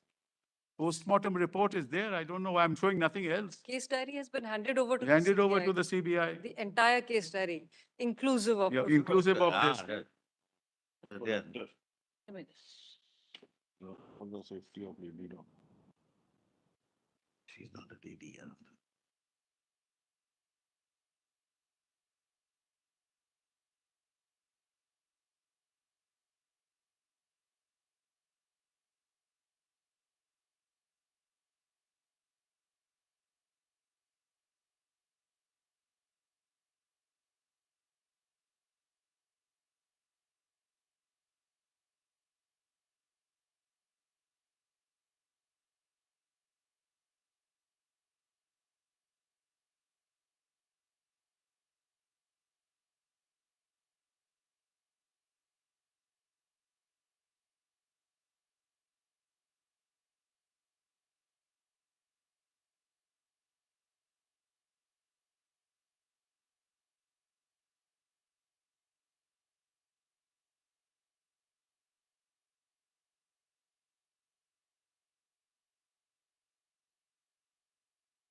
You're staying on that now.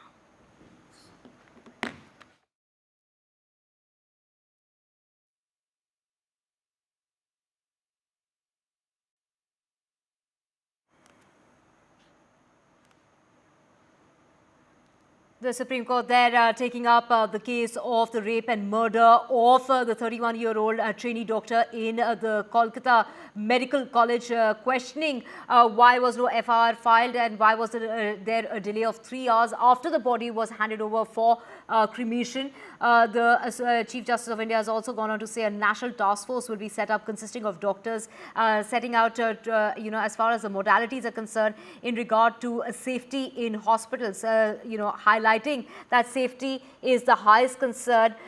This is what is being said in court while addressing and urging the doctors to assume work. Now, they have in fact gone on to say, also raising concerns regarding the identity of the victim that had been made public, questioning what was the police doing really when the vandalism that took place, the principal there trying to pass off the situation as a suicide. So that is also a question that has been raised in the Supreme Court today.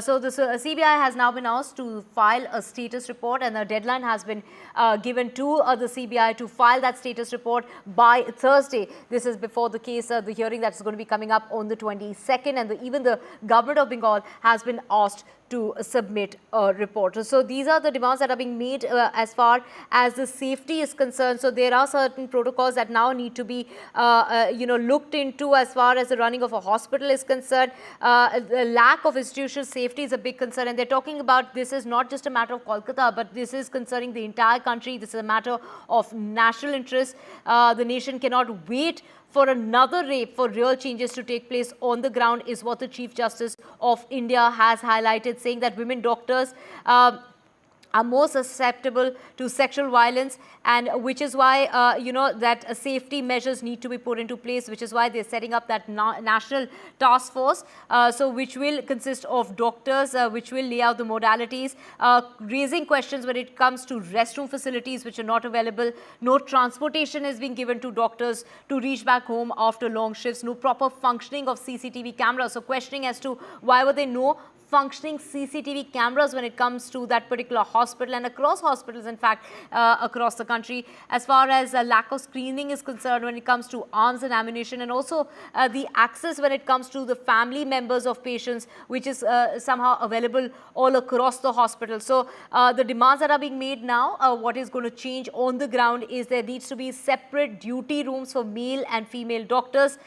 There should be better crowd management at the hospitals with adequate lighting at all places inside the hospital. So within the confines of the hospital now, adequate lighting has to be made sure. CCTV cameras have to be installed at all exit and entry points. And also now what is being said by the Chief Justice of India in the Supreme Court is that they need to provide transportation when it comes to the medical staff from 10 o'clock at night till about 6 o'clock in the morning. So along with adequate lighting, CCTV cameras that need to be put as far as the entry and exit points are concerned, and also now drop-back facilities have to be ensured as far as healthcare staffers are concerned from 10 o'clock at night till 6 o'clock in the morning. And also the CJI, the Chief Justice of India, has gone on to say that workshops need to be conducted in order for doctors to learn how to manage during crisis. And of course, this is of national interest, is what the Chief Justice of India has said, that the safety of doctors is of prime concern. This doesn't concern just one-off incident, and we can't wait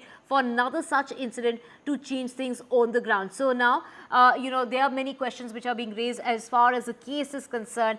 They are talking about the principal who was, perhaps trying to pass this situation off as a suicide, talking about how he was instated into another college 2 days after, he was made to leave from the post as far as this particular college where the crime that took place, questioning why was it that he was then reinstated in another college in a matter of 48 hours. So many questions that are being raised, particularly as far as handing over of the body is concerned, and why was no FIR that was lodged, no FIR that was registered. It took them 3 hours after the body was handed over to the family for the cremation that an FIR was finally registered. Why was it that the principal of the college did not file that FIR in the case? So many questions that are being raised as far as the CBI is concerned. A deadline now has been given of 48 hours. So by Thursday, today is Tuesday, the CBI has to file a status report, and also a national task force will now be set up, and that national task force will consist of doctors that will set out the modalities as far as the safety of doctors is concerned in the country. So the state must ensure that action is also taken against those vandals who entered the hospital where the crime that took place during that protest march, which was being held by women on the eve of Independence Day. So questions being raised as to how did those vandals manage to get inside the hospital, and that action needs to be taken. So that CBI has now been asked to, file that status report, and that's expected in a matter of 48 hours. From what, the Chief Justice of India has gone on to say, questioning the timing. Why did it take 3 hours to file that FIR regarding this particular case, which the CJI has said that there are allegations that are being made in regard to the situation being passed off as a suicide. Also, in regard to the identity of the victim, questioning as to why was the identity made known to media, why were the pictures circulating, why was her name taken in the media. So, all these questions that are being raised as far as the Chief Justice is concerned, and this is what is being said in a Supreme Court, talking about the lack of institutional safety. That is the big concern. We have my colleague Sunil Prabhu joining us on the phone line to get us more on this. Sunil, just take us through what's really taken place in the Supreme Court today. Take us to the questions that are being raised, the concerns regarding this particular matter, and the changes that they are suggesting. Well, this is a case regarding a suo moto taking up of the RG rape and murder case, and it's in that backdrop that the Chief Justice of India has now constituted a national task force. It will have members, doctors will be there, and also assisted by the Cabinet Secretary, the Secretary of the Ministry of Home Affairs, as well as the Health Secretary, to issue guidelines to ensure that there is safe, separate duty rooms for men and women, and to really ensure that there is a national standard protocol for our medical staff across the country, to see that there are CCTVs and a whole host of steps to ensure that preventing violence and it's in that backdrop that the Chief Justice of India has given his order on this issue. Of course, as we speak, they are conferring amongst themselves on a document that has been supplied by the Chief Justice of India, by Mr. Kapil Sibal on behalf of the West Bengal government. There has been a political turn to it, with the Solicitor General asking the Director General of Police to step down. So we'll have to wait and see how things proceed. At present, the Chief Justice is continuing to have discussions with the bench on this entire matter.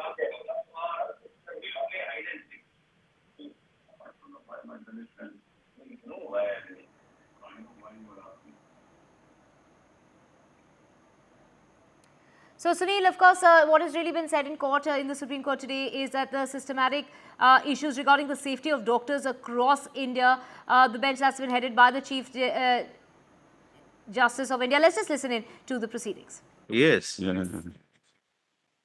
we've seen. West? Huh? Give us soft copy. You hand over the compilation to us. Hand over the compilation. The compilation in any case. No, you don't have it on your. Give us. We're locating the soft copy. Whatever we have received, we'll file with our report. What is that? What is that? Compilation. List of deeds. This was the petition. Report, Malaj. Do you have a soft copy? If you can give it. Let's see if you have a soft copy. Hard copy we had. Here it is. This is the inquest report. This is the inquest report. This is it, Malaj.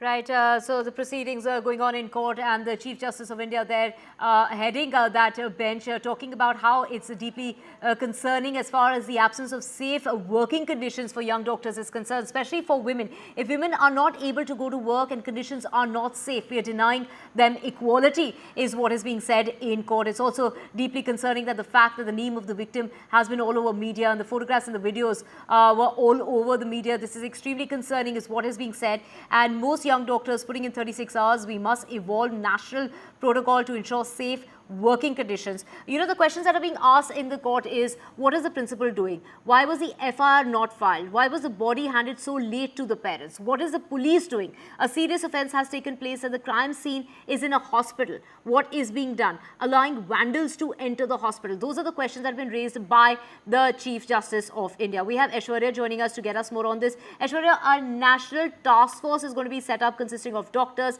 Many other changes are being asked, whether it's CCTV camera, whether it's lighting, and also especially drop packs for staffers. That is something that is now going to be the norm. Well, certainly very, very important observations being made by the Supreme Court of India on the suo motu that the Chief Justice of India had taken regarding the Arjikar alleged rape and murder case. Of course, several questions being asked as far as the roles assigned to the principal is concerned, why there was delay in the FIR, what were the hospital authorities doing, what was the role of principal, peaceful protesters not to be harmed over the entire incident. Remember, there were several protests which are doing rounds across the country. What was the role of the state? How the pictures were released at first, and how the hospital authorities have stated that that was a suicide and not a murder in a first term. Why was there a gap between post-mortem and the FIR? So these are several important oral observations that the Supreme Court of India had made while taking a suo motu. In fact, there were several orders which were also passed meanwhile regarding the entire proceedings which are taking place in the Supreme Court. It was stated by the Supreme Court that the Indian Medical Association nationwide withdrawal of services should be should stop, and the doctors should resume their work as well. It is just not protecting doctors, but also what the government is doing as far as the central protection is concerned for the doctors. Is there any special and non-exhaustive formulations as well, in the hospital premises, particularly the Supreme Court of India and the CGI particularly had asked that whether there are waiting rooms for the doctors, how's the sanitization of the doctors inside the hospitals, is there no separate duty rooms for men and women, 36-hour shift where basic basic rules follows in that context or not. No national standard protocol has been followed. There has been lack of CCTV cameras inside the hospitals across the country. There are a lot of attendants which have access to the doctor's area.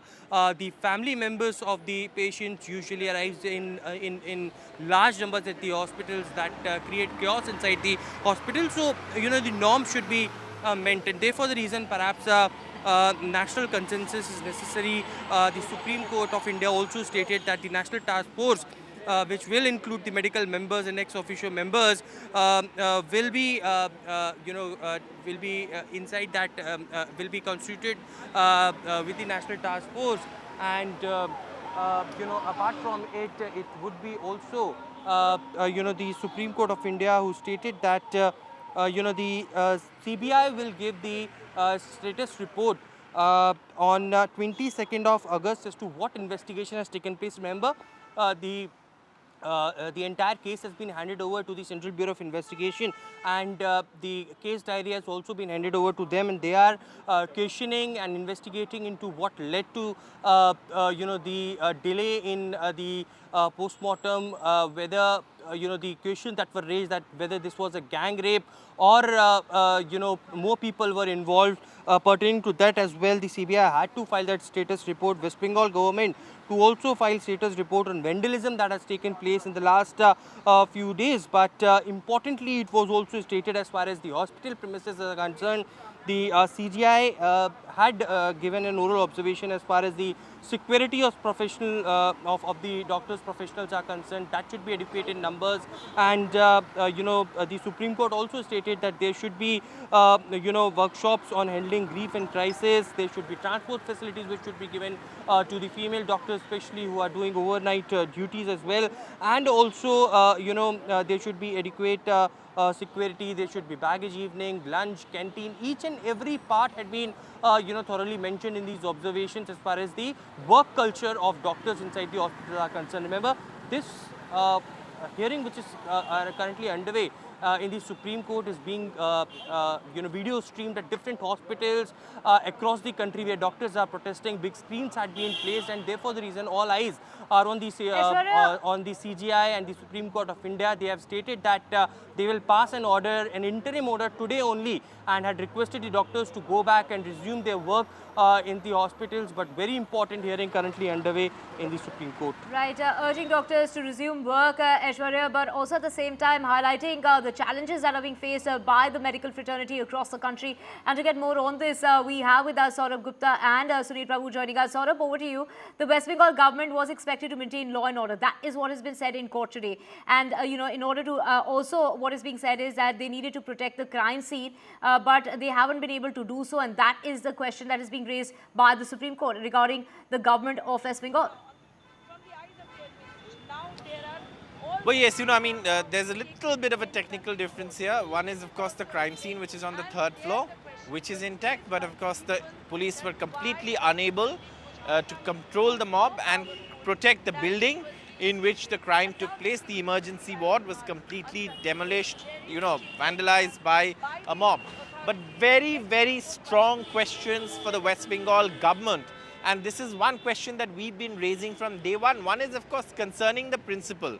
What was the daring rush to reinstate this man as principal of another medical college when clearly there's been such a huge incident?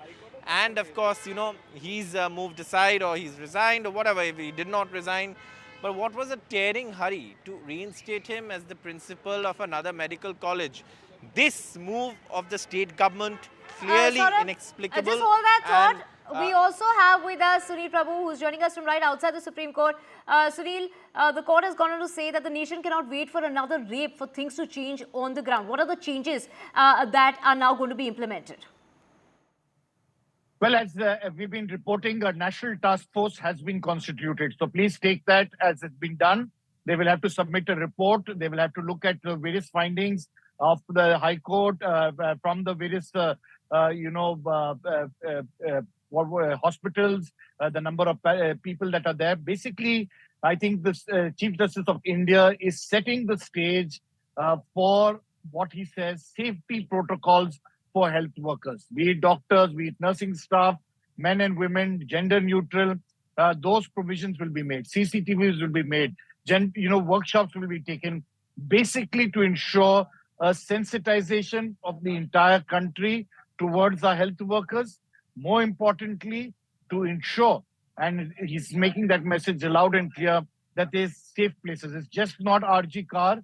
There have been other incidents which he has mentioned that have taken place where there's been brutality shown on the medical doctors, be it in Hyderabad and various other instances that he has shown. And it's on that basis that they have taken it. That's one aspect which the Chief Justice of India and his bench have made it clear. That's an order which will be waiting to be implemented. The Cabinet Secretary, as well as the Health Secretary and the Home Secretary, will have to assist this committee and give its report. The CBI, on the other part, will give its status report on Thursday, when the Chief Justice of India will take and hear this matter once again. At present, there is a to and fro between the state of West Bengal, led by Mr. Kapil Sibal, who's representing it, as well as the Solicitor General, who is on behalf of the CBI. One, of course, the Solicitor General making, and of course, as you saw, the Chief Justice of India, as well as Justice Padiwal, asking some searching and important questions against the West Bengal government for the manner in which and the ham-handedness in which they have managed this entire affair. It's in that context that they've asked serious questions and they're looking for answers. The state of West Bengal has submitted an entire report to the Chief Justice of India. They're perusing it. The Solicitor General has said that the West Bengal DGP, who's also allegedly involved in the Sharda scam, should step down, to which the West Bengal government has countered, saying don't make it political at this stage. And it's in that backdrop that we are seeing incidents take place and how evolve. So it's definitely interesting times at the Chief Justice of India continues. It's been now nearly 1.5 hours and they continue to see how things are proceeding.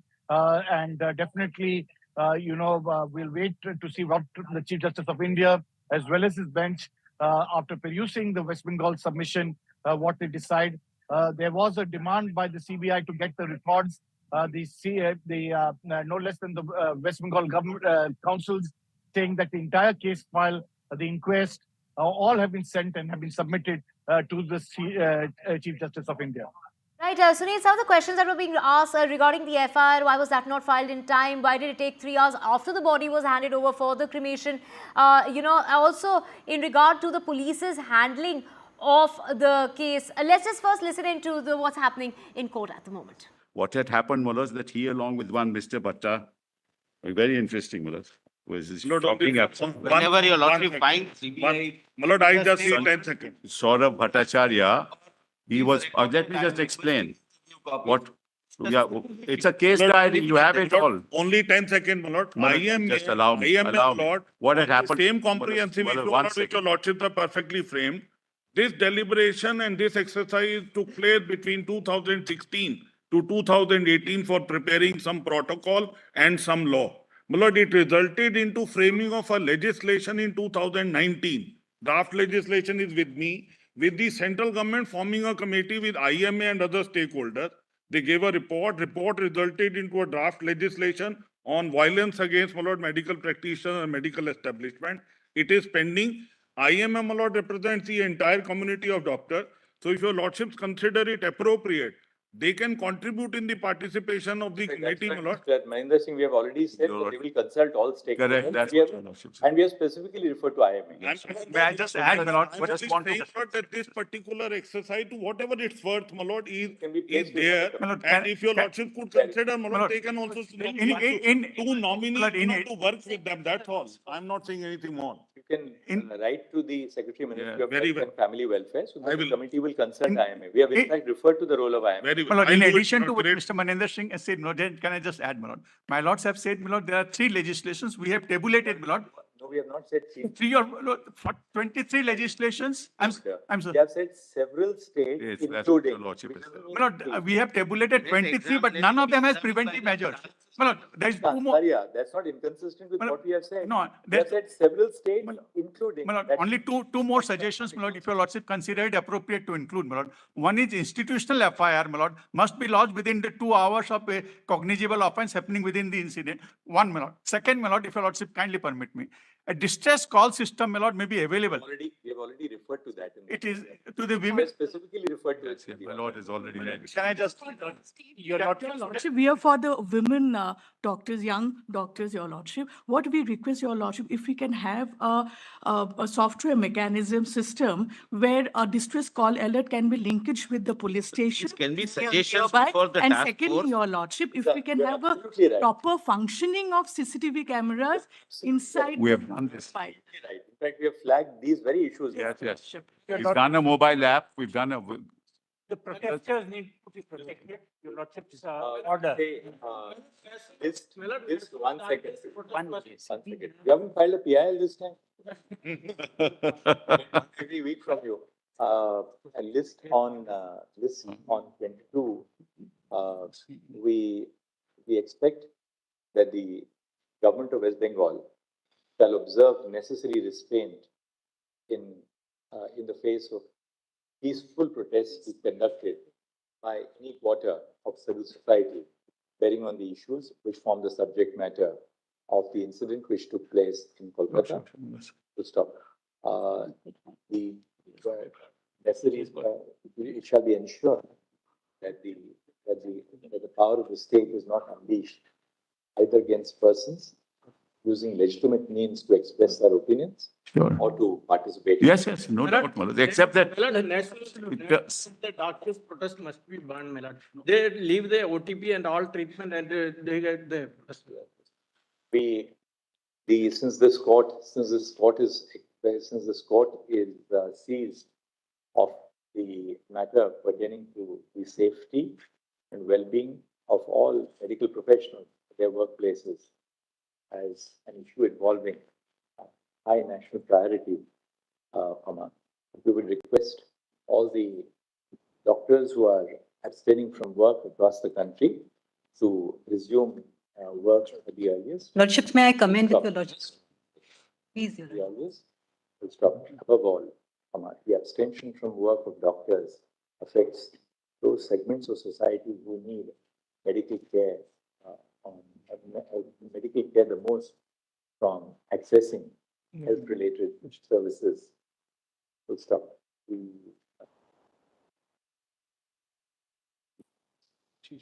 abstaining doctors and medical professionals stand assured that their concerns are receiving the highest concern from the Supreme Court of India. But besides, their concerns are already being portrayed before this court by a diverse range of counsel on both sides. Deeply obliged. Lordships, I'm talking about the women doctors of the place where the incident has happened. Now, Lordships, it's very important. I'm sorry for Lordships insisting over and over again, but Lordships, I think it's of some importance in the matter. So, Lordships, the day on 14th August night, the day the attack took place on the doctors, when the protesters were on the site, the same hoodlums, they went to the hostel. They actually threatened the lady resident doctors. And they were threatened with the kind of threat that's given to women every time they protest. Lordships, very harsh things and they were threatened with very harsh consequences. Now, Lordships, now the women doctors, subject to, this is what I've been instructed by an association of doctors in West Bengal, and they are in touch with the resident doctors. They said that the women's hostel, most of the women, they've been called back by their parents because they're not feeling safe. So your lordships, when your lordships say they should join this, and because on that very date, the police, the state police, they ran away from the scene. Lordships, it's widely reported. I don't need to emphasize. Just Life in let me West complete. Bengal. Lordship, this is I'm very not sensitive making it information. political. It's my lord. He's appearing for the doctors. Yes, ma'am. Yes, Lordship. So what happened is after, yeah. So what happened, the police just left them and they were actually, the police hid in the changing room of the nurses. This is what the doctors told me, Lordship. Now, if I am, this is not, I don't want to be caught between the political battle of these two sides. Now There is no political battle. Let me just explain. So what I'm just for the students and the doctors practicing, the Association of Doctors. In fact, one doctor, a very brave doctor, I don't want to take the gender. So it gave a representation to the police. So a lot of people have given a representation of the police. They have asked me to forward it to your lordships in sealed envelope. I have 3 copies of the representation. Lordships may just have a look to see what is the position of the doctors there. Lord, I can My make lords, it a clear, my very lord, we brief do point. not make this political, but we also receive, my lord, complaints. This is the hard reality on ground. My learned friend is not keeping mum for no reason. What is all this going on? I'm not keeping mum for no reason. Therefore, he's not sharing anything with the CBI. What we've given the entire case diary. What more do you want?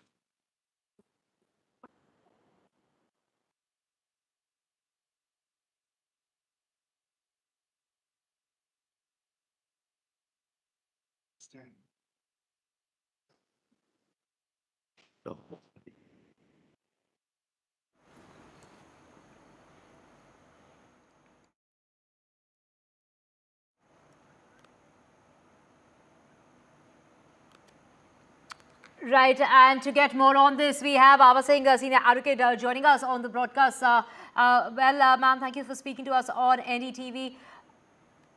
We'll just come back to you, ma'am, as the proceedings have begun in the Supreme Court. They've resumed. Let's just listen in. How many doctors, intern doctors are there in the hostel today? Lordships, I am told. How many were actually? I am told 90% of the women doctors are not there. In numbers, how many? How many were there in the How many hospital? were there and how many have left now? Lordships, I'll just take the information Ask right someone now. Just who knows about it. Mr. Sybil, this is very serious. Very serious, of course. Because No doubt about it. What was the police? What is the police? No, I agree, my lord. So Tip of an iceberg, my lord. I don't wish to. that is enter why into it. FIRs have been registered. We'll take strong action. Photo, we have got from the CCTVs, photos have been. Service takes One thing. years. From the CCTVs, photos have been identified and we have lodged FIRs, Maharaj, and we are taking, those people have been arrested. 37 people have been arrested. But Sybil, arrest is another thing. Yeah. Obviously, there were protests of the doctors. Yes, of course. This was part of the wider protests which were going on that night. Absolutely. It was called Reclaim the Night. Yes. The West Bengal government could not have been unaware of the fact that when there are protests across the country, there's always another segment which will try and disrupt this. What? These are women who, the women doctors are assaulted. The police run away from the scene. Thereafter, the women doctors are called out by name, namely the people who are leading the protest, and they were threatened with the same fate that has befallen the others. Well, if they tell us, we'll take strong action, Maharaj. I agree. I'm not disputing. You are supposed to be Maharaj, aware. hold on. My Lord is asking me, and let me respond. What was the police? What does What that was tell the you? police force doing in anticipation? What happened was there were Very 150. There were 100. Hold on. Allow me. Mr. Sitter, Please don't interrupt, Mr. Sitter. We are putting a point to him. And as I said, Maharaj, we are on the same side in this, Maharaj. Now, there were 150 policemen. Maharaj, what happened was that outside the hospital itself, 150, in anticipation, 150 policemen. But Maharaj, what happened was 7,000 people came. By the time we got additional force, which came later, this vandalism took place. This is what happened. You 7,000. We picked them up. We picked them up from there, Maharaj. It doesn't appear that 7,000 people vandalized the place. No, they didn't. I didn't say that. Because by the time 80 to 90 people, they indulged in vandalization. we have the video. We'll show it. There's no issue on that. And Facts can't be, Malas, distorted. Did the police run away from the site? No, that can't be, Malas. We'll find out. How can the police run away? Police not No knowing police the run level away. of- Malas, these allegations, if you take them, Impossible. Malas, as face value, Impossible, Malas. then we have a problem. We have a video. I'll show it to you, Your Honor. We don't want Can we show you the video? We have to Send disclose- them for We vandalism. don't want to disclose the name or even the designation of the person who has written it. But please rest assured that this is not an ordinary complaint which has been No, I agree, which has Manas. been submitted. Malas, see the video. We'll show. No, we can- please we do can not upload it. disclose. He or she will meet with the upload it. same fate. Police caused the protesting doctors, threatening them. Just see, Malas, we've got the video. It's pen drive also. We can give it to you.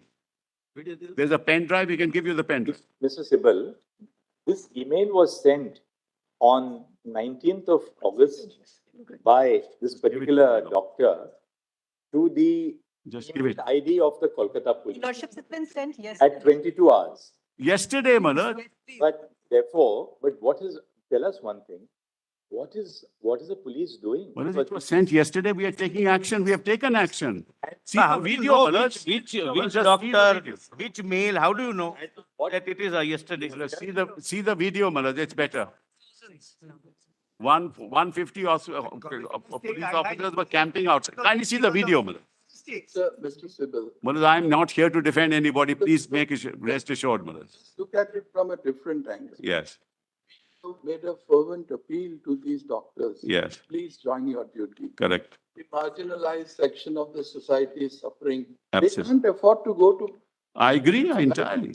Now, these doctors, the lady doctors who are in the hospital, even if we ask the government to provide them with police protection, this police is going to protect No, them. Malas, we'll make sure. That is our previous. Trust the So police. at the RG Kar Medical College and Hospital, because obviously the women doctors have left for the reason that they are fearful of their safety. If the premises of this hospital have to be safeguarded for these doctors to resume duty, who is going to provide security at the premises? Malas, we give an undertaking to this court. CISF security. We'll give an undertaking to this court. We'll give an Let it be undertaking. CISF. What we suggest is this, because if conditions return to normal, We'll put additional, if conditions return to normal at this hospital yes. and doctors start coming back, this will have an impact on the rest of the. Of course, country. of course. Therefore, why does we propose that let the CISF provide security at Yes. the premises of this hospital? And my lord, one more thing. I have no problems with that. My lord, one more thing. Idea is Now- that now their that- security is paramount.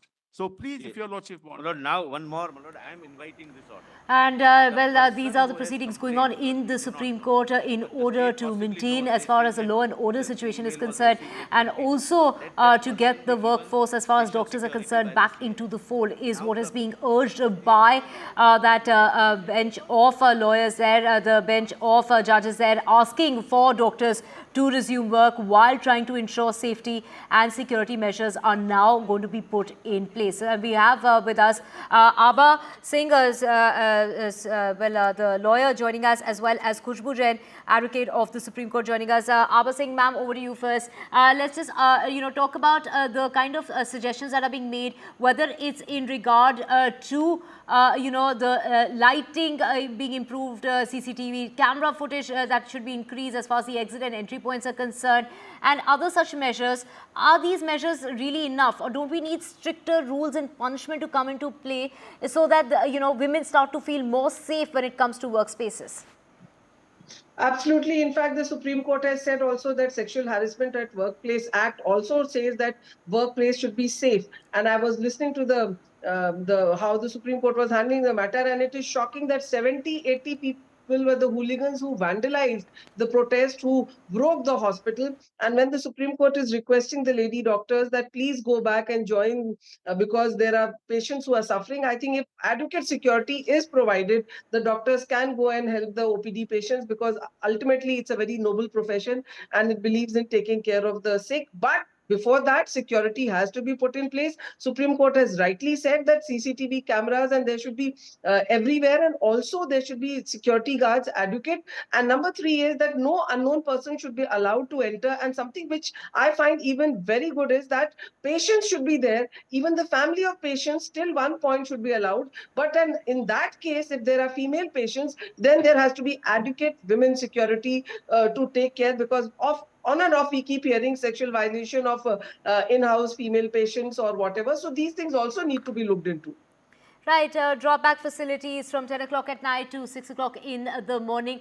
Khushbu Jain also with us. What has really been said in court today is that the nation cannot wait for another rape for things to change on the ground. Ma'am, what do you think it will take what kind of changes need to be brought about in order to ensure safety and security of women in the country?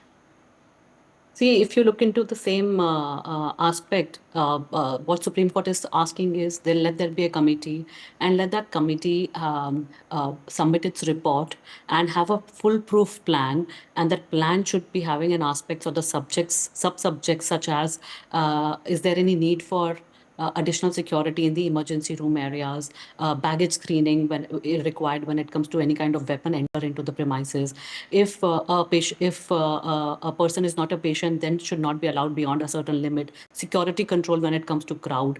More CCTV cameras, the coverage of CCTV cameras at all places. There has been seen that lightning are very bad when it comes to CCTV cameras. So despite having a CCTV camera, the capture is not being done properly. So proper lighting in all areas, proper CCTV cameras in all places, public places, transport facility for women. It has been also been said that when you look at gender violence, it in a way shows that safety for women in the work system is bad. And when you talk about there is no safety over there, the women are not being able to go to work, and the work conditions are not safe for women, then in a way you're denying them equality. So all this while when we talk about equality, that men and women are equal, and we have constitution which enshrines the right to equality as one of the fundamental right, but these kind of scenarios make it a space where women do not feel safe or do not get into workspace, is where you're denying them equality, the foremost fundamental right of yours. There are more aspects which need to be covered upon as use of the technology over here, that you need to have more technology, biometric access. Khushbu Jain, just hold that thought. Let's just listen into what's really happening in the Supreme Court as the proceedings have resumed. To bring security to the then they'll be responsible. I'm sorry to say, they'll be responsible, because there are two kinds of forces can't be there, with the provision of central security. Is it an information or a threat? We hope and trust that the doctors will resume duties at the earliest. Full stop. Any concerns which they may have in regard to their safety may be placed in the form of an email jointly addressed by the doctors to the Registrar Judicial of this court for further necessary directions. But I have one submission to make. CBI is not now inquiring about the activities of the principal. On the wake of it, the state government. We'll share this email with the solicitor. This email, please, and keep it in because we don't. It would be kept in confidence, want the doctor to be targeted. No, otherwise but now state of course knows, the state police would know because they have received, but I will keep it safe. The state has constituted a seat, but the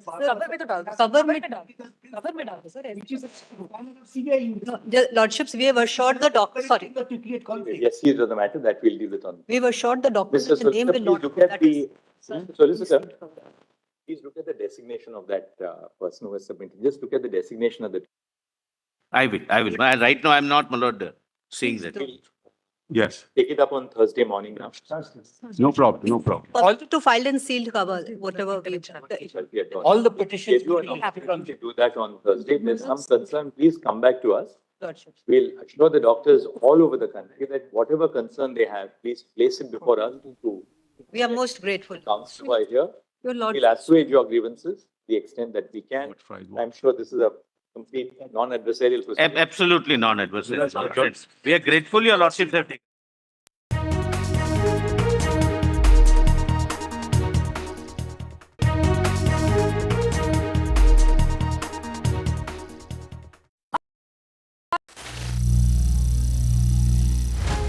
Some people say the metaverse will only be virtual.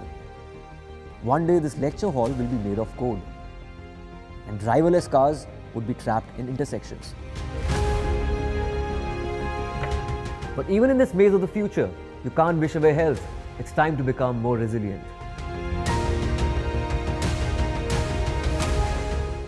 "10 years of Banega Swasth India, we have grown and achieved so many milestones.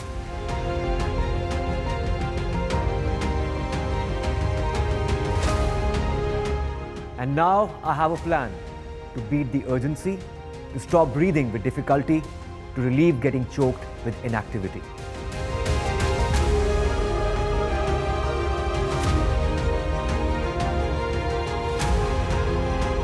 Energize our government, our environment, our society, and ourselves.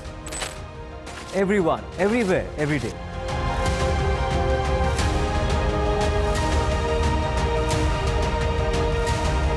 Banega Swasth India. One world hygiene.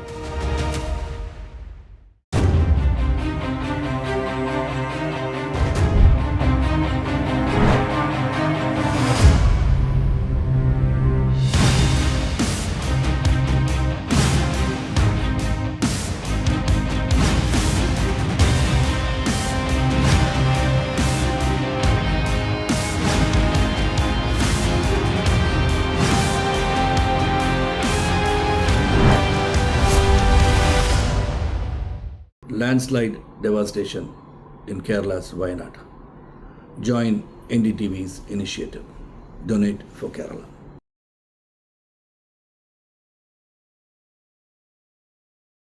Stay informed and entertained with the new and updated NDTV News app.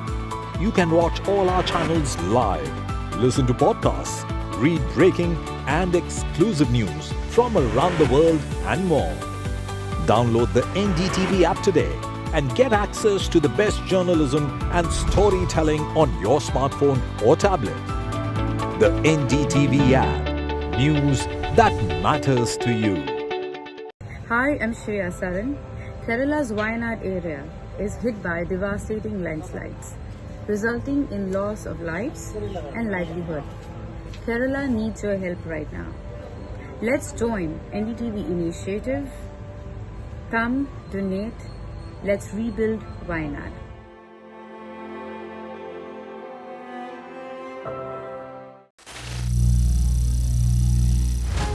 Some people say the metaverse will only be virtual. One day this lecture hall will be made of code, and driverless cars would be trapped in intersections. But even in this maze of the future, you can't wish away health. It's time to become more resilient.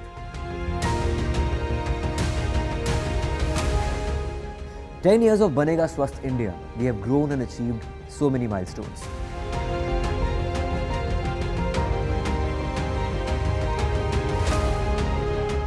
And now I have a plan to beat the urgency, to stop breathing with difficulty, to relieve getting choked with inactivity.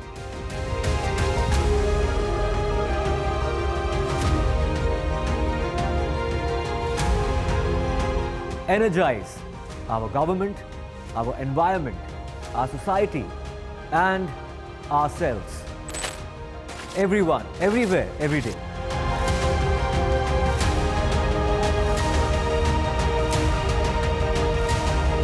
Banega.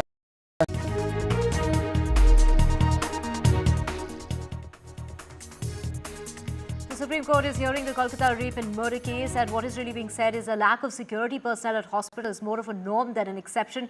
Medical care professionals do not have adequate toilet facilities. Medical professionals doing night duties are not given adequate rooms to rest. They just don't have any separate duty rooms when it comes to women and men, and places of stay for medical professionals are situated far from the hospital, and transportation facilities are not adequate. So a lot of changes are now going to be made. We will keep tracking that story and getting you the very latest. For now, we're slipping into a short break.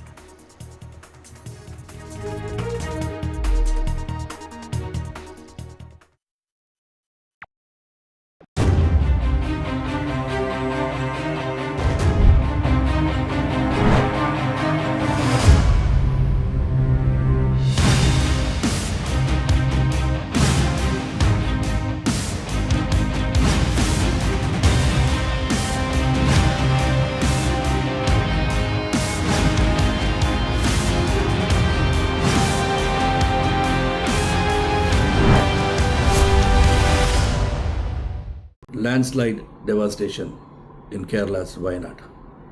Join NDTV's initiative. Donate for Kerala.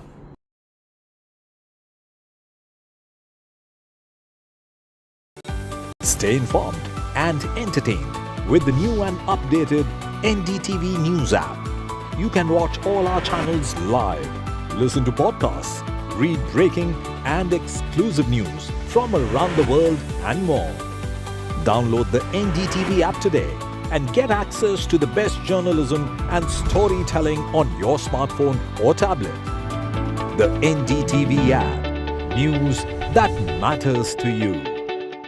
Hi, I'm Shreya Saran. Kerala's Wayanad area is hit by devastating landslides, resulting in loss of lives and livelihood.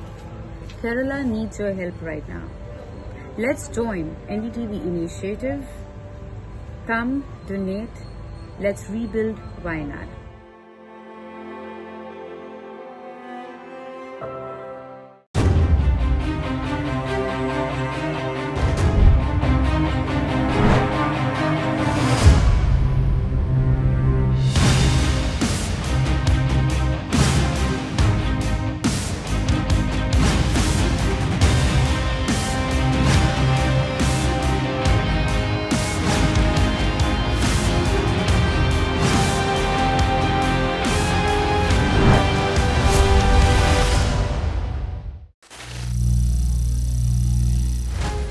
Some people say the metaverse will only be virtual.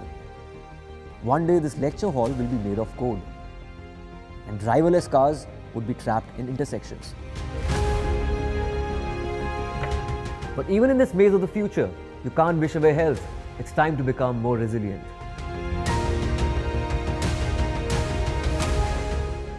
10 years of Banega Swasth India, we have grown and achieved so many milestones.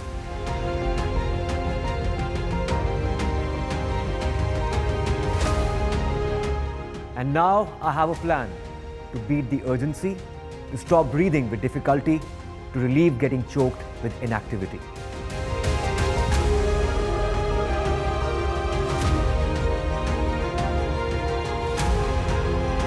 Energize our government, our environment, our society, and ourselves.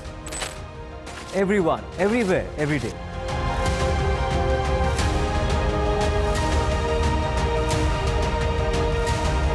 Banega Swasth India. One world hygiene. Landslide devastation in Kerala's Wayanad. Join NDTV's initiative. Donate for Kerala.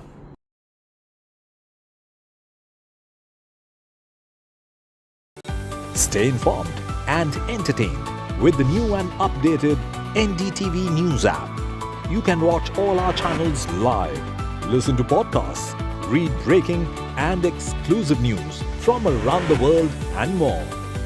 Download the NDTV app today and get access to the best journalism and storytelling on your smartphone or tablet.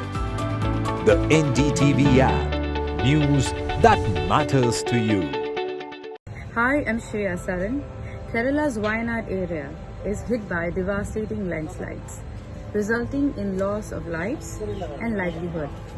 Kerala needs your help right now. Let's join NDTV initiative. Come, donate. Let's rebuild Wayanad.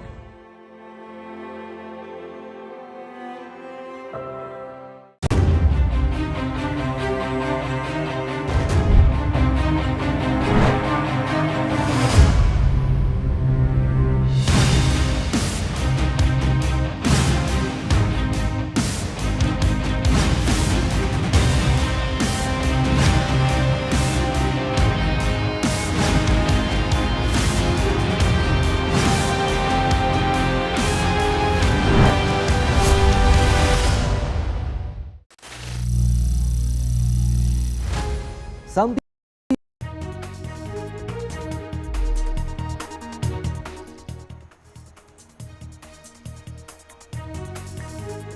After Kolkata horror, Supreme Court highlights systemic failure in hospitals. Supreme Court also grills the Bengal government on delayed FIR, asks why did the hospital not file an FIR promptly. Supreme Court also points out why the government failed to secure the crime scene at RG Hospital. In fact, also says that the power of Bengal government shouldn't be unleashed on protesters. Supreme Court takes up the Kolkata rape and murder case, says can't wait for another rape to change ground reality. Sets up a national task force on hospital safety. Task force to focus on upgrading safety at hospitals for doctors and nurses. Kerala film industry's dirty truth exposed. Panel's report exposes exploitation of women actors. The panel also, in its report, highlights that casting couch is a troubling reality.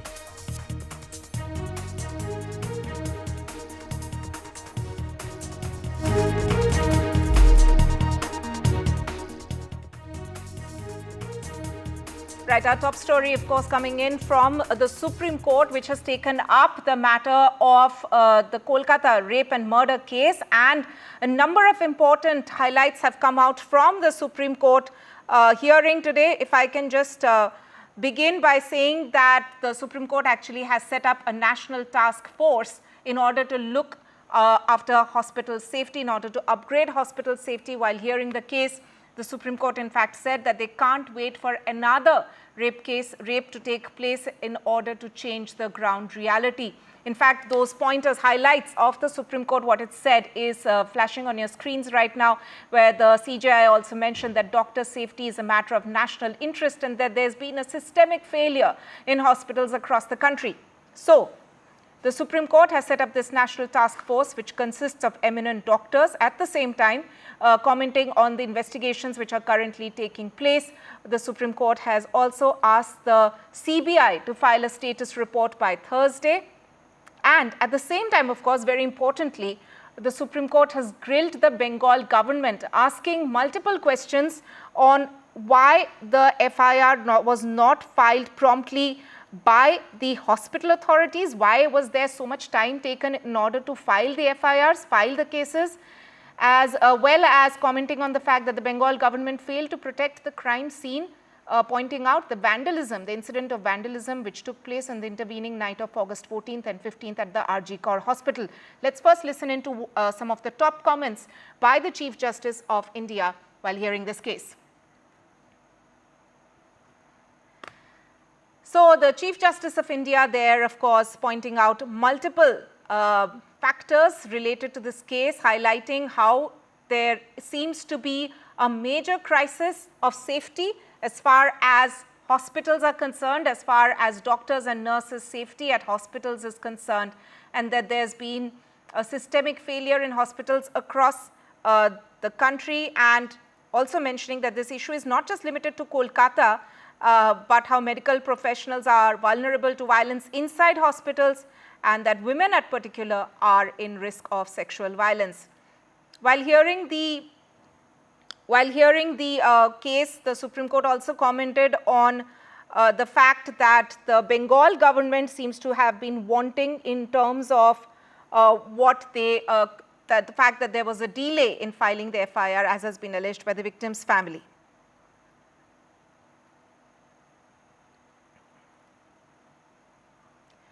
Right, so what you can see is, of course, there are doctors, protesting doctors in Kolkata, who are also watching the proceedings at the Supreme Court. On your screens there, while we are flashing the important highlights from the Supreme Court, you can see those doctors there in Kolkata who are protesting at RG Hospital, also viewing the live proceedings from the Supreme Court.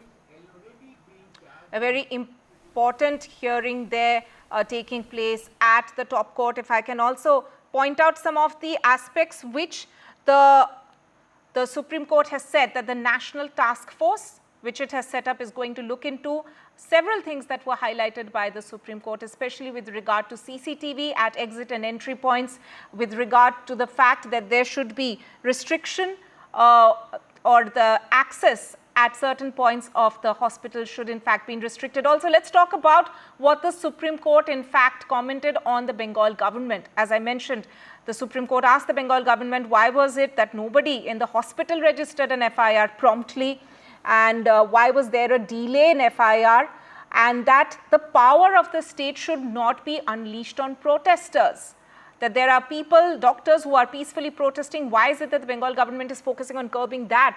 And also, the Supreme Court said that it's unable to comprehend why the state could not protect the crime scene, referring to the incident of vandalism which took place at that particular night of, intervening night of August 14th and 15th at the RG Kaur Hospital. Let me go across to my colleague Saurabh, who is joining us for at the moment. Saurabh, we have seen that several important observations have come out from the Supreme Court. Of course, the order on setting up the National Task Force for Safety when it comes to hospital security. But also, if I can just begin by asking you about all the important aspects raised by the Supreme Court as far as the way accountability of the Bengal government is concerned and the manner in which the Kolkata police and the Bengal government handled this case. Some of these allegations have been reported by us as well, but take us through some of the highlights which have come in from the Supreme Court on that aspect of what the top court asked of the Bengal government. Well, you know, there are a couple of very key observations or key questions that the Supreme Court asked, and one is regarding the responsibility of the hospital authorities. Why didn't they register a complaint? You know, what took them so long? The incident took place early in the morning. You know, the parents arrived, post-mortem, all of that got done. Procedurally, what was to be done? But the FIR was registered late at night. So the Supreme Court was keen to understand why this delay. What transpired in these, 12, 13 hours, that it took almost 11 in the night. And this is something that now we are, of course, have been asking. In fact, this came up in the Calcutta High Court as well. The police say they registered a nude case in the absence of a complaint, carried out the investigation. But again, the question is that the not registering the FIR immediately is something that has been used also to raise suspicion, and that is something that has happened. So obviously the Supreme Court has asked some very valid questions, and also about the role of the principal, and that is something that clearly, again, it came up in the Calcutta High Court as well. I think I also heard something about the CISF now defending RG Kaur. Just one technical issue, that is, of course, the crime scene is intact, the hospital was vandalized, but back to you for more that's coming in at this point. Right, Saurabh, we will come back for more on this important story, but there's some breaking update coming in from Thane next to Mumbai, where the parents of school children have in fact been staging a massive protest, and these are live pictures which we are getting to you from Thane, where the protesters have decided to block a railway station and are pelting stones. Remember, so what happened in Thane? There were two 4-year-old girls who were molested, who were sexually assaulted inside their school in Thane, which is close to Mumbai, as I mentioned. It was a 23-year-old staffer who was working at the school who has been arrested by the police for the sexual assault on those young girls. The police have in fact arrested the predator, but there's also questions being raised on whether there was delayed action by the police. Of course, the negligence of the school authorities is also under lens. So since morning today, we have in fact been seeing parents staging a massive protest close to the school as well. And right now we can see the protesters are blocking a railway track and pelting stones. So the protests there have, of course, escalated there at Thane, and questions being raised not just on the school authorities but also on the police. The Maharashtra State Women's Commission has in fact taken cognizance of the matter and has sought a police report, an action taken report from the police, since there are also allegations of delayed action by the police there. So two young girls, two 4-year-old girls, two 4-year-old school children have in fact been assaulted inside a school, while we have in fact here on NDTV we have been running a campaign of Safeguard Our Daughters, and how we are pointing out how there has to be safety for women, not just in public spaces but at their homes as well. But what we can see is, while we have been following the Kolkata doctor's rape and murder case, but this shocking incident coming in from Thane next to Mumbai, where schoolgirls, very young children who have in fact been molested inside their own school by a school staffer. Shocking incident there, and the parents' anger has spilled out on the streets today, where you can see a massive protest which has been staged since morning in Thane, in Badlapur area of Thane, where now the protesters have in fact escalated their protest and are sitting on railway tracks, blocking the tracks and also pelting stones.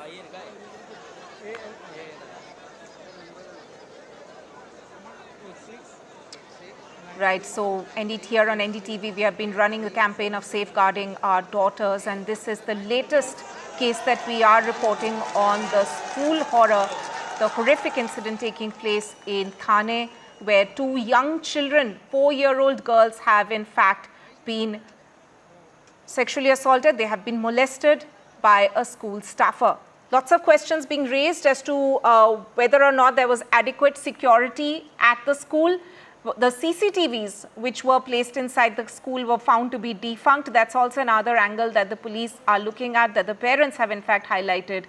And at the same time, questions are being raised on whether or not there was a delay in filing the FIR. Let me go across to my colleague Radhika for more on this. Radhika, this is anger spilling out on the streets. At the moment, we can see that a railway track has in fact been blocked by the protesters. But take our viewers through why have the parents become so angry. The staffer in the school has been arrested. Of course, it's a shocking case, but there are questions being raised on the school authorities' role, as well as whether there was any delay in action taken by the police there.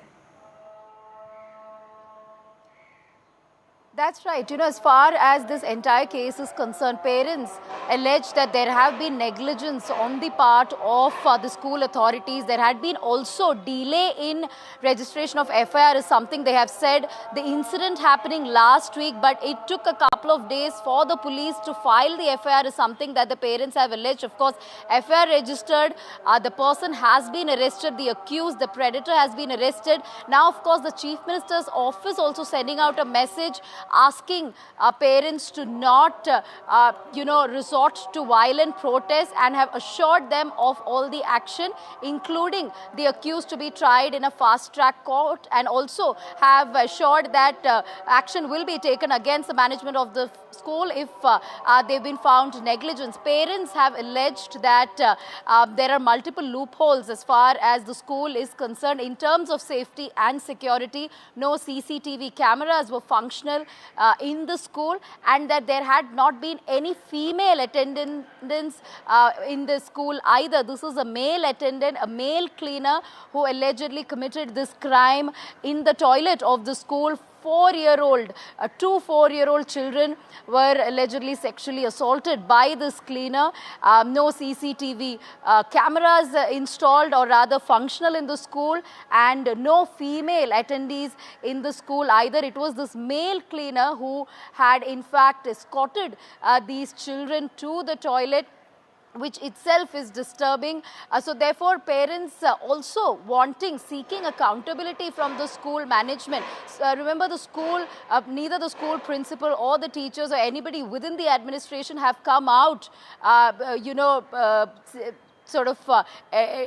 explaining their stand on the entire situation. They had in fact they have not come out at the moment. So yes, at this point, of course, our school authorities have much to answer, which is why now the parents have taken to the streets. They have taken to the tracks of these the railway stations, as well as outside the school premises, and also on the roads of Badlapur in Thane, seeking answers, seeking accountability from the school management. They feel that the school have not taken responsibility of the incident. They have not assured of any strict action, and have neither apologized as far as this entire incident is concerned. So at this point, the parents are angry. They are demanding answers, and at the same time wanting strictest punishment for the accused. They're also not happy with the action taken by the police so far. Although the FIR was registered and this man has been arrested, the fact remains that FIR was registered only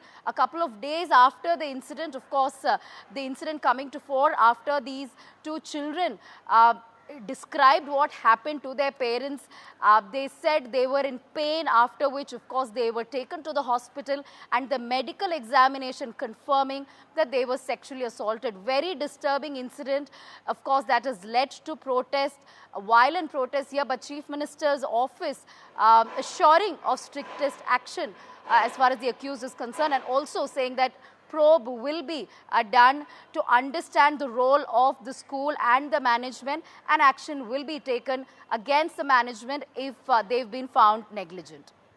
Right. Radhika, as you are mentioning that the Chief Minister has also reacted, saying that the accused will be tried in a fast-track court. But at the moment, what we can see on the streets of Thane, as well as at the railway station there in Badlapur area of Thane, where the parents are adamant that they want answers, and they have blocked that railway station track there, seeking answers from authorities, both the hospital as well as the police there. Radhika, there's also an aspect coming in of delayed action by the police. So what are the allegations related to that?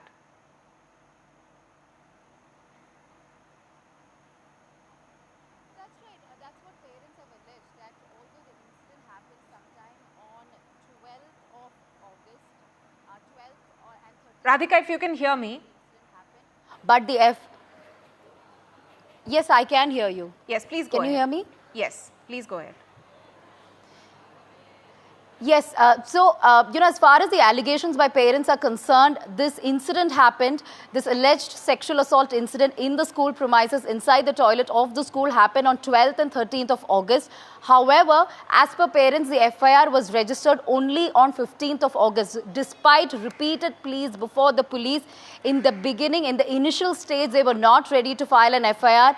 The teachers, or rather the administration of the school, were also not very forthcoming as far as the complaint is concerned. It was the parents who went ahead and filed a complaint before the police, and it took a couple of days for them to register the FIR. And of course, soon after the FIR was registered under sections of POCSO, the accused, the 23-year-old cleaner, has been arrested. However, parents upset over the fact that the complainants in the case were the parents and not the school administration, and the school administration have... Action could be taken against that school. So we heard that the police has not registered case around 12 hours.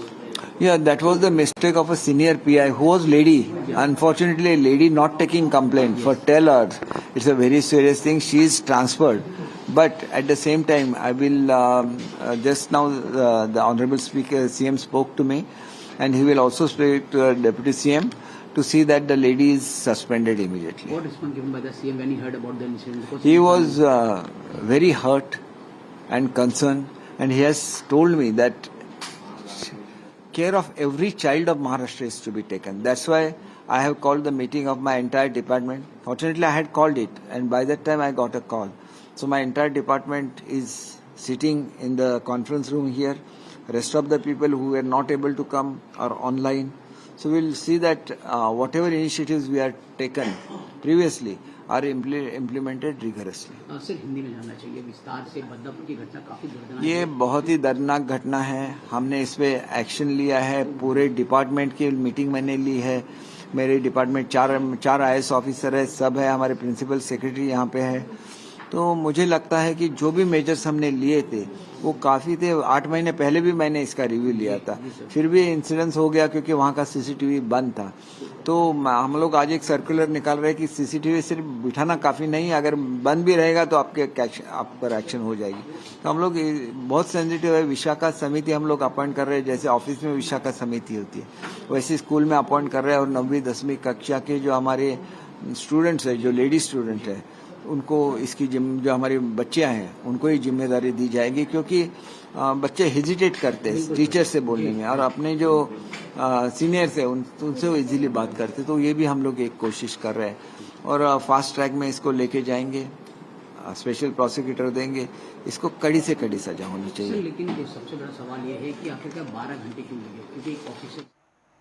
Right, so that was Maharashtra Minister Deepak Kesarkar essentially saying that that it is a very shocking incident. But Radhika, if I can come back to you, essentially the minister also making a point that there was delay in a way, or it took some time for the police to actually find evidence or crack the case in a so to speak, because the CCTVs at the school were defunct. And he's also saying that he's going to take out a circular today asking all schools to ensure that the CCTVs are functioning. So very importantly there, the minister in a way also admitting that because of this lack or lapse on part of the school, there was some sort of a delay in the probe.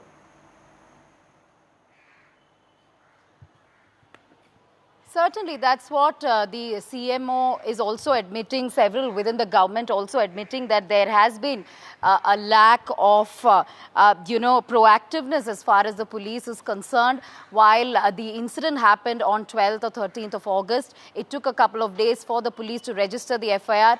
The school authorities did not come forward with the complaint. They have not taken any sort of responsibility or accountability as far as the negligence from their part is concerned. That is something that the government has admitted. Now, of course, a press statement also from the Chief Minister's office in which it says that accused will be tried in fast-track court. Action will be taken against management of the institution if it is found that there has been a deliberate negligence from the part of the institute. Also saying that the Chief Minister has discussed this entire case with the Commissioner of Police in Thane, and concrete measures will be taken so that such incidents are prevented. Also suggesting setting up of complaint boxes and other systems to be brought in place so that if students have any doubts, they should immediately point out to the school administration. Also that management should immediately talk to teachers and take appropriate care. Yes, this is what the press release from the CMO says, that these are the actions they will take and this is what the school is expected to do. But this very, very tragic, disturbing incident unfolding in Thane, post which outraged parents have now taken to the streets. What we are seeing is violent protest that has taken place, leading to lathi charge as well. Parents extremely angry with what has transpired. 2 4-year-old children allegedly sexually assaulted by a staffer from a school. This incident happening inside the school premises in a toilet, which is very, very disturbing. All this coming post Kolkata incident where once again it was a female doctor who was raped and murdered in her workplace. Something similar happening here where 2 kids, 2 toddlers being sexually assaulted in a school where they were studying at. So this is extremely serious and also puts a question mark on the school administration. Already parents have been saying that the school is not coming forward, not taking responsibility of what has happened. In fact, there had been not a single female staffer in the school at the time. They've not hired any female staffer. It was a male cleaning staffer who did this, who committed this crime. So therefore, a lot of questions being raised by, angry parents at this point. We'll have to wait and see what kind of statement the school administration will give out, but no accountability as such, from the school. However, the protest that we're seeing on our screens is only turning violent by the minute. Right. Radhika, they're reporting on this case coming in from Thane, a very gruesome and a very shocking case once again at a time when we are talking about women's safety, crime against women. In this case, of course, involving an incident involving 2 little children in Thane next to Mumbai. Radhika, there, we'll keep coming back to you for more. For the moment, we are going into another breaking news coming in, and that is on the lateral entry controversy. Now, there seems to be a government U-turn where the union minister has in fact written to the UPSC chief. Jitendra Singh has in fact written to UPSC asking for cancelling the lateral entry ad. Remember, this comes in just days after the UPSC had advertised 45 posts for lateral entry.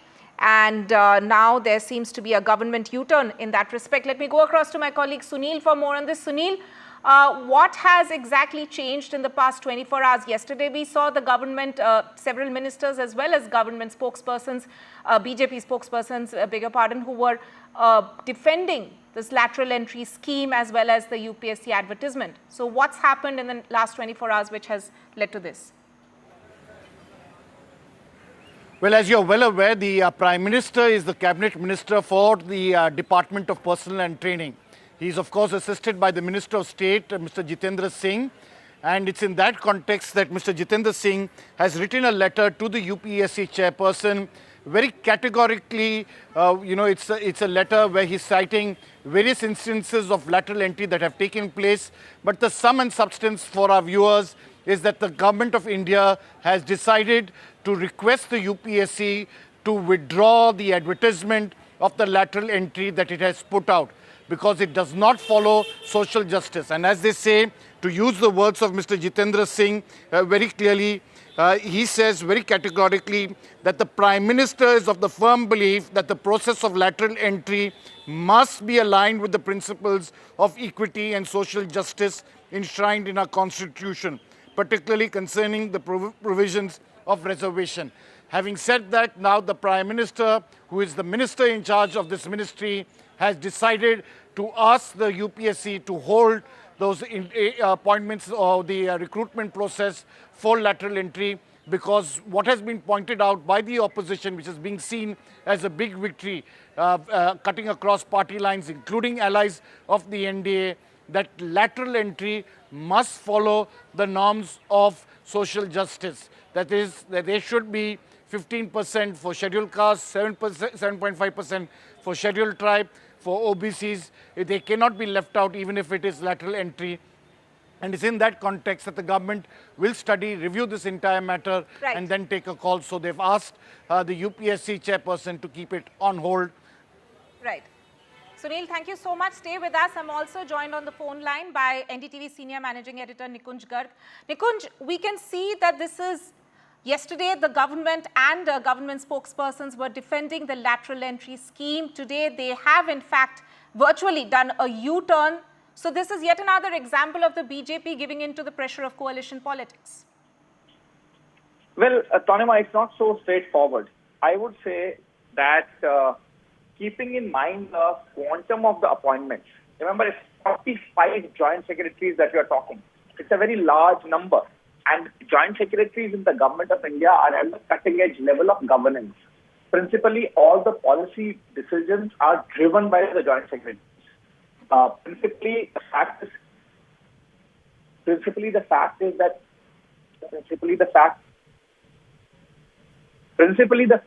that any new initiative, any policy decision, any kind of government initiative, the driver for that is the Joint Secretary's desk. Now, if you are going to have a situation where you're going to have nearly 4 dozen Joint Secretaries in various ministries, including some very sensitive ministries like Ministry of IT and Technology, sans any kind of reservation as alleged by the opposition, I am still not clear and I am not going to take any position on that. But sans any reservation, then obviously it's going to become a big issue.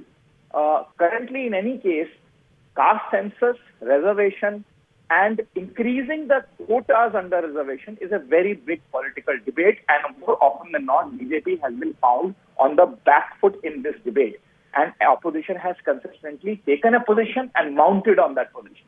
Now, what has happened is that yesterday, government's own allies like LJP came out very categorically in support of the opposition demand and against the government's move of putting these posts under the lateral entry quota. Technically, the government can say that, there's an arm's length between the UPSC, which is the Union Public Service Commission, which is an independent body under the Constitution. Actually, it's a body predating Constitution. But under the Constitution, there is a proviso for the UPSC as well. And the government is different. However, what the larger rubric of the administrative structure will see it as UPSC acting only on the government's direction. So quite clearly, under the ally pressure and the pressure that has been mounted from the opposition, in which they have been fairly successful, many neutral observers would say, in trying to paint that BJP is somehow taking away, snatching quotas, or is wanting to decimate quotas, or is wanting to build quotas within quotas, which are not suitable to the existing classes. So that is the narrative that is a matter of worry for the BJP. And they have time and again, their own people have come on record and said in Maharashtra, in Uttar Pradesh, that opposition has been able to build that narrative successfully. And that is why we have lost political ground, and politically we have lost. Now, they do not, obviously, like any political party or any governing political party, they do not wish to lose any more political ground than that. And since there is an ally pressure, and since there is a consistent narrative and position taken by the opposition, government has now decided to do away with this latest move of its. And at least for now, this has been put on hold, which would mean that it has been kept in abeyance. Now, whether in the future government will again go ahead with the lateral entry scheme and move on it, or it has been kept in abeyance for permanent, we don't know currently. Or if it is only a tweak that they will bring in, or this entire scheme would completely be scrapped, and the usual method of employment of joint secretaries, which is through the central staffing scheme, and then the promotions from the director level to the joint secretary level will be the only method that will be followed by the government henceforth, is still not clear. But quite clearly, under pressure from allies and under pressure from the opposition, the government has certainly taken a step back in trying to put its house in order as far as anti-quota narrative sticking to BJP and the NDA-3 government, if you wish to call it an NDA-3 government, is concerned, Thane. Right. Nikunj, thank you so much for joining us. With that, I'm also joined by my colleague Vasudha for more on this. But we are also highlighting the portion of the letter there on your screen, which has been written by Jitendra Singh to the UPSC. If I can read out a certain portion where he says that under earlier governments, as Nikunj was also pointing out, that this is an important part in the letter, where Jitendra Singh says that under earlier governments, there have been posts given to lateral entrants without following any process of reservations. Further, it is well known that the members of the National Advisory Council used to run a super bureaucracy that controlled the Prime Minister's office. But Jitendra Singh goes on to highlight that the Honorable Prime Minister is of the firm belief that the process of lateral entry has to be aligned with the principles of equity and social justice enshrined in our Constitution, particularly concerning the provisions of reservation. Vasudha, if I can come to you now, we had in fact posed this question repeatedly to the BJP spokespersons as well, but in a way they were skirting the issue about reservations within lateral entry, because this had been a point which had not just been raised by the Congress yesterday, but a point which had been raised by the National Minorities Commission also a couple of years back, in 2021 to be precise for that matter, that whether or not there should be a provision of reservations within the lateral entry scheme as well. And as Nikunj was also pointing out, that we do not know at this point in time whether or not the government is mulling to tweak the lateral entry scheme, give it up altogether, or what exactly is the next course of action. This letter is particularly specifically regarding these 45 posts that the UPSC had recently advertised about. So the letter is specific or limited only to that for the moment, but what is the next course of action that the government is mulling over? That is also, of course, something which is intriguing at this point in time. Let me bring in my colleague Vasudha now. Vasudha, so in the past 24 hours, something has changed, because we saw a very emphatic defense coming in from the government and the ministers yesterday, and now this. Absolutely, Tanima. In the last 24 hours, like you pointed out, the government did come up with a narrative that starting with Sam Pitroda to Nandan Nilekani, it's the UPA government that brought in this, tradition of having lateral entrance, but it's the BJP government that has streamlined it and given it a sense of reform.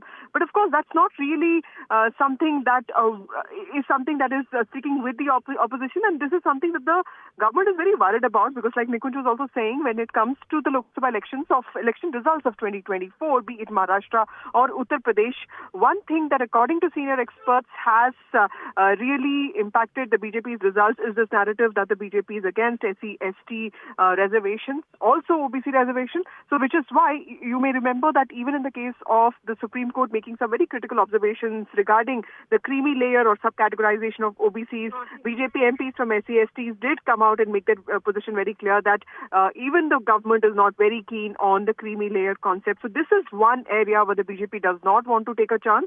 When it comes to lateral entries, 45 positions were advertised by UPSC. That is a huge number, including directors, deputy directors, and joint secretaries. These are senior positions in the bureaucracy. So clearly, it wouldn't have taken much time for a narrative to actually pick momentum, especially if the opposition wanted it. And it seemed like the opposition was at it because from Rahul Gandhi to Mallikarjun Kharge, senior leaders of the Congress had started speaking. This has been, the center of their campaign, regarding caste census, and also most importantly, the fact that they want to show the government as discriminatory when it comes to SC/ST and OBC reservations. So this is the government, the Modi government, taking this big move under the pressure of its own opposition, in its own allies, including the JDU and the LJP, but also making it clear that it does not want any wrong sentiment to go on ground. And we've seen that in the case of the broadcasting bill as well. So this is a new government in place. We've not seen this happen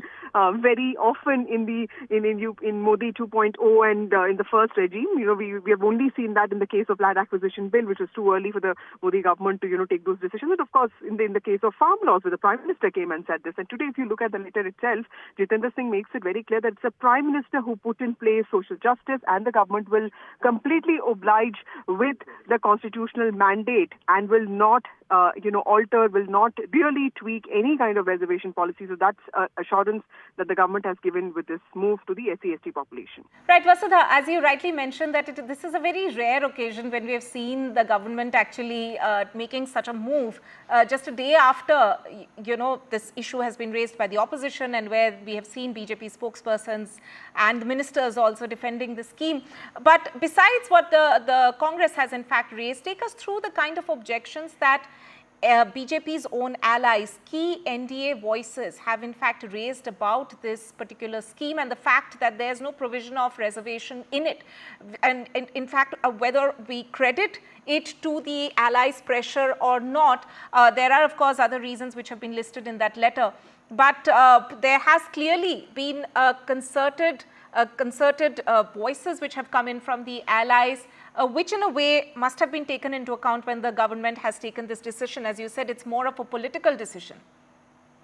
Absolutely. If you look at JDU's KC Tyagi, who made it very clear that, the position of the JDU is to ask the centre to take a review of these advertisements. And if you look at Chirag Paswan, who has 5 MPs, he also made it very clear that social justice has to be the centre of any appointment in the government. So while the government kept saying that, this is about merit and this is about, bringing in reforms and ensuring that, that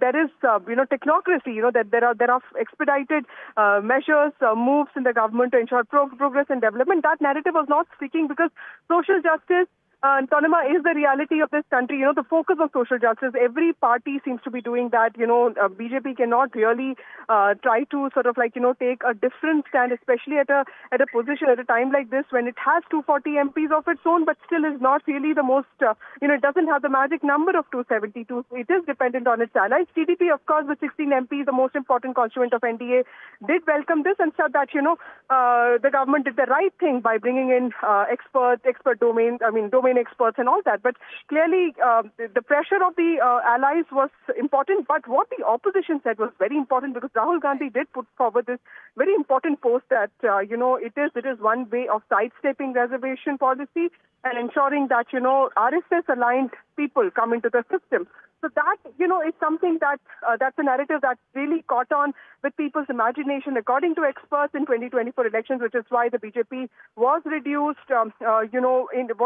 in huge numbers in Maharashtra and UP, and that is something that the government does not want a repeat of, especially before the assembly polls in Jharkhand Haryana and Maharashtra. Right, Vasudha there, thank you so much for joining us. We'll of course keep coming back to you for more, and this big breaking update that we are bringing for our viewers right now about the centre having a rethink about these advertisements which have been put out.